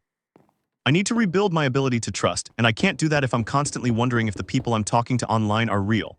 I'm going to focus on meeting people in person in real life where I can verify they're actually who they say they are. Today I went back to the apartment to get my stuff. I brought my friend from college and his brother with me for support and safety. Alex had texted me to confirm he wouldn't be there, and true to his word, the apartment was empty when we arrived. He'd already moved out most of his stuff. Walking into that apartment felt surreal. I'd lived there for a year, and for most of that time I'd thought it was a normal, safe place. Now I knew it had been full of hidden cameras, that my privacy had been violated every single day, that my roommate had been watching me and using that information to manipulate me. The whole place felt contaminated somehow. I quickly packed up all my belongings with my friend's help. While we were packing, I found a letter on the kitchen counter. It was from Alex, addressed to me. I almost threw it away without reading it, but curiosity got the better of me. The letter was long and handwritten, another apology, another explanation of his mental state and his feelings. In the letter, Alex talked about his childhood, about growing up in a conservative religious family where being gay was considered sinful. He talked about suppressing his feelings his entire life, about the deep loneliness and self-hatred he'd lived with. He talked about moving to a new city and thinking maybe he could finally be himself, but finding he was still too scared. He said meeting me was the first time he'd felt a real connection with someone. He said he'd been attracted to me immediately, but knew I was straight and wouldn't reciprocate. He said creating Emma was wrong and he knew it was wrong, but it felt like the only way he could express his feelings and have any kind of relationship with me. He said the past 8 months talking to me as Emma had been the happiest time of his life, even though it was built on lies. The letter ended with Alex saying he was moving back to his home state, that he was going to come out to his family and start living openly as a gay man, that he was in intensive therapy and medication for his mental health issues. He said he knew I'd probably never forgive him and he didn't deserve forgiveness, but he wanted me to know that knowing me, even in the twisted way he'd known me, had changed his life and made him want to be a better person. Reading that letter brought up complicated feelings. I was still angry at him, still felt violated and manipulated, but I could also see that he was a profoundly broken person who'd done something terrible out of desperation and mental illness. It didn't excuse what he did, but it added context that made it harder to just see him as a monster. My friend saw me reading the letter and asked what it said. I summarized it and he shook his head. "Don't let him manipulate you with a sob story," my friend said. Lots of people struggle with their sexuality and mental health and they don't catfish their roommates and install hidden cameras. He made choices, bad choices, and he needs to face consequences. My friend was right, but I still felt conflicted. I finished packing my stuff and we loaded it into a moving truck. I did one final walkthrough of the apartment, partly to make sure I hadn't forgotten anything and partly to say goodbye to this chapter of my life. In my room, I stood where the hidden camera had been and thought about all the private moments that had been recorded without my knowledge. It made me feel sick all over again. We left the apartment and I returned my keys to the landlord. I explained that there had been an unsafe living situation and I needed to break the lease. The landlord was understanding and said that since Alex was also breaking the lease and moving out, they'd just end the lease early for both of us with no penalty. I was relieved I wouldn't have to explain the full story to them. I'm now staying at a temporary sublet while I look for a new permanent place. I've been to several apartment viewings and I'm being much more careful this time. I'm looking for places where I can live alone, even though it's more expensive. I don't think I can handle having a roommate anytime soon, maybe ever. I need my own space where I can feel safe and private. I still haven't decided what to do about pressing charges. The lawyer said I should decide soon because there are time limits on filing criminal complaints and civil suits. I've been leaning toward not pressing criminal charges, but maybe pursuing a civil settlement where Alex pays for my therapy and moving costs and signs an agreement to never contact me again. My therapist thinks that's a reasonable middle ground. She says I shouldn't make the decision based on what's best for Alex, but based on what will help me heal and move forward. She says some people need to see their abusers punished to feel closure, while others just need to know they're safe and can move on. She's helping me figure out which one I am. I've also been processing the grief of losing Emma. Even though she wasn't real, my feelings were real and losing her hurts. I find myself sometimes wanting to text her about something funny that happened or interesting that I learned, and then remembering that she's gone, that she never existed. It's a weird kind of mourning.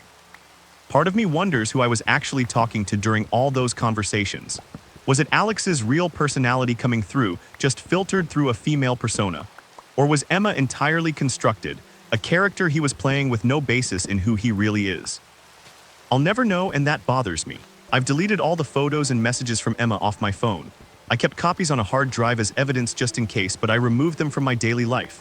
I don't want to be tempted to look at them and remember. I need to move forward, and that means letting go of the fake relationship I thought I had. Some people have asked me if I'm angry at the Instagram model whose photos were used for Emma. Honestly, I hadn't thought about her much, but I found her real account and it's weird seeing the actual person behind the photos. She has no idea she was used in this catfishing scheme, and I haven't contacted her because I don't want to freak her out or get involved in more drama. I just hope Alex deleted all the photos he stole from her. I've also been thinking about whether I should have seen this coming based on Alex's behavior. Looking back, he was always very interested in my life, always asking questions, always around when I was on calls with Emma. I thought he was just being friendly, but now I see it was part of his surveillance and manipulation. He was gathering information as Alex to use as Emma, but how could I have known that? People who live together generally take an interest in each other's lives. Roommates often become friends and know details about each other. There's no way I could have guessed that Alex was using that information to maintain a fake identity online. It's not like there's a handbook for spotting when your roommate is catfishing you. I've been more open with people about what happened in vague terms. I've told coworkers that I'm dealing with a difficult personal situation and they've been supportive. I've told a few close friends the full story and they've all been appropriately horrified and supportive. It helps to have people who believe me and validate that what happened was messed up. One friend asked if I might be overreacting, if maybe Alex just made a mistake and I should forgive him. I was pretty upset by that and explained in detail just how elaborate and sustained Alex's deception was. This wasn't a one-time mistake, it was 8 months of daily manipulation, surveillance, and lying. My friend apologized and said they hadn't understood the full scope of it. That interaction made me realize that it's hard for people to fully grasp how violating this experience was unless they hear all the details. People hear catfishing and think it's like an episode of that TV show, unfortunate but not that serious. They don't understand the hidden cameras, the elaborate notes and planning, the theft of someone else's photos, the manipulation of every single conversation for months. I've been having nightmares about it. Dreams where I discover more cameras, or where Emma appears and I don't know if she's real or fake, or where Alex is watching me from somewhere I can't see. I wake up feeling anxious and violated all over again. My therapist says this is normal for trauma and that it should get better with time and processing. The hardest times are late at night when I used to talk to Emma. I'd gotten so used to having those long conversations before bed and now there's just silence.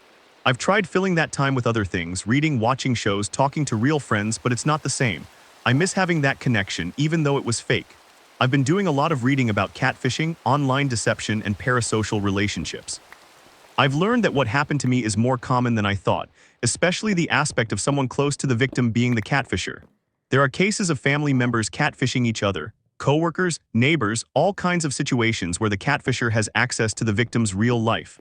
The psychological motivations are complex.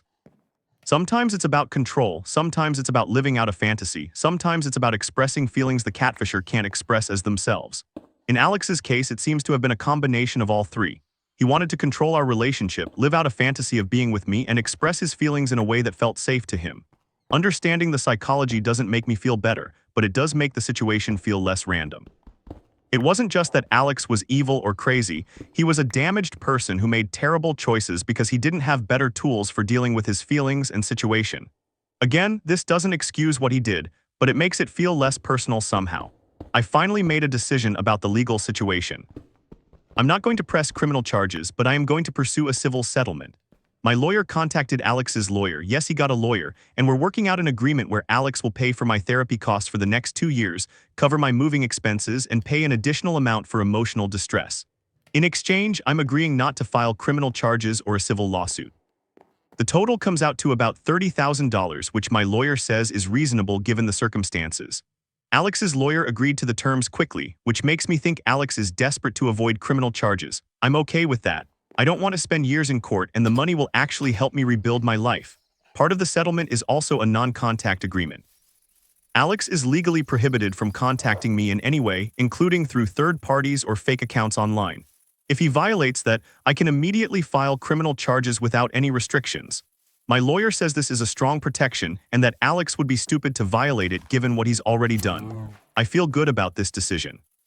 It holds Alex accountable financially, ensures he faces some consequences, and protects me from future contact, but it doesn't consume my life with a lengthy legal battle. My therapist agrees that this seems like the right choice for my mental health and moving forward.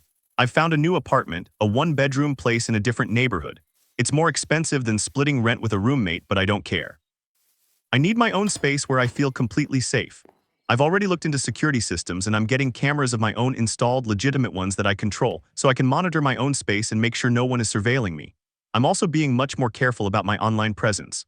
I've made all my social media accounts private, I've stopped sharing personal information in online communities, and I'm generally just much more cautious about who I trust online. It feels sad to be this paranoid, but it also feels necessary after what happened. Work has been a good distraction. I've thrown myself into a big project, and it's helping me not think about the situation constantly. My coworkers have noticed I'm quieter than usual, but they're giving me space and not prying. I'm grateful for that. I did tell my parents the full story eventually. I called my mom and explained everything, and she was horrified and wanted to fly out immediately to help me. I told her I was okay, that I was handling it, but it was nice to know she was there if I needed her. My dad was angry and wanted to know if Alex would face criminal charges, and I explained my decision not to pursue them. He understood but said if I changed my mind, he'd help me pay for a lawyer. It's been about 3 weeks now since I discovered the truth. Some days are better than others. I'm slowly starting to feel more like myself, less like a victim of this bizarre situation. I'm going to therapy twice a week and it's helping. I'm journaling about my feelings and experiences, trying to process everything. I've also started being more social in real life. I joined a local board game group and a recreational sports league just to meet people in person and have normal human interactions. It's helping me rebuild my trust in people and remember that most people are not catfishing manipulators. I still think about Emma sometimes. I still feel the loss of that relationship, even though it was fake. My therapist says that's normal and that I'm essentially grieving both the relationship and the betrayal simultaneously. She says it will take time, but eventually the pain will fade and I'll be able to have healthy relationships again. I've thought about whether I could ever date online again, and honestly right now the answer is no. Maybe someday in the future when I've healed more, but right now I can't imagine trusting someone I haven't met in person. I need to see someone, interact with them in real life, verify they're real before I can even consider developing feelings. One positive thing that's come from this is that I'm much more aware of mental health issues and the importance of therapy. If Alex had gotten help earlier, if he'd talked to a therapist about his struggles with his sexuality and his loneliness instead of creating an elaborate catfishing scheme, none of this would have happened. I'm committed to staying in therapy myself and working through my own issues. I've also become more empathetic toward people dealing with privacy violations and online manipulation. I used to think catfishing was something that only happened to naive people or people who weren't paying attention. Now I know that anyone can be fooled by a skilled manipulator, especially someone who has access to your real life and can use that information to make their fake identity more convincing. So that's where I am now. Still processing, still healing, but moving forward. I have a new apartment, a settlement agreement that will help with costs, a therapist I trust, and supportive friends and family. I'm learning to trust my judgment again and to be cautiously optimistic about the future. I don't know if I'll ever fully get over what happened. It's such a bizarre and violating experience that I think it will always be part of my story. But I'm determined not to let it define me or destroy my ability to connect with people. Alex took 8 months of my life and violated my privacy in terrible ways, but he's not going to take my future.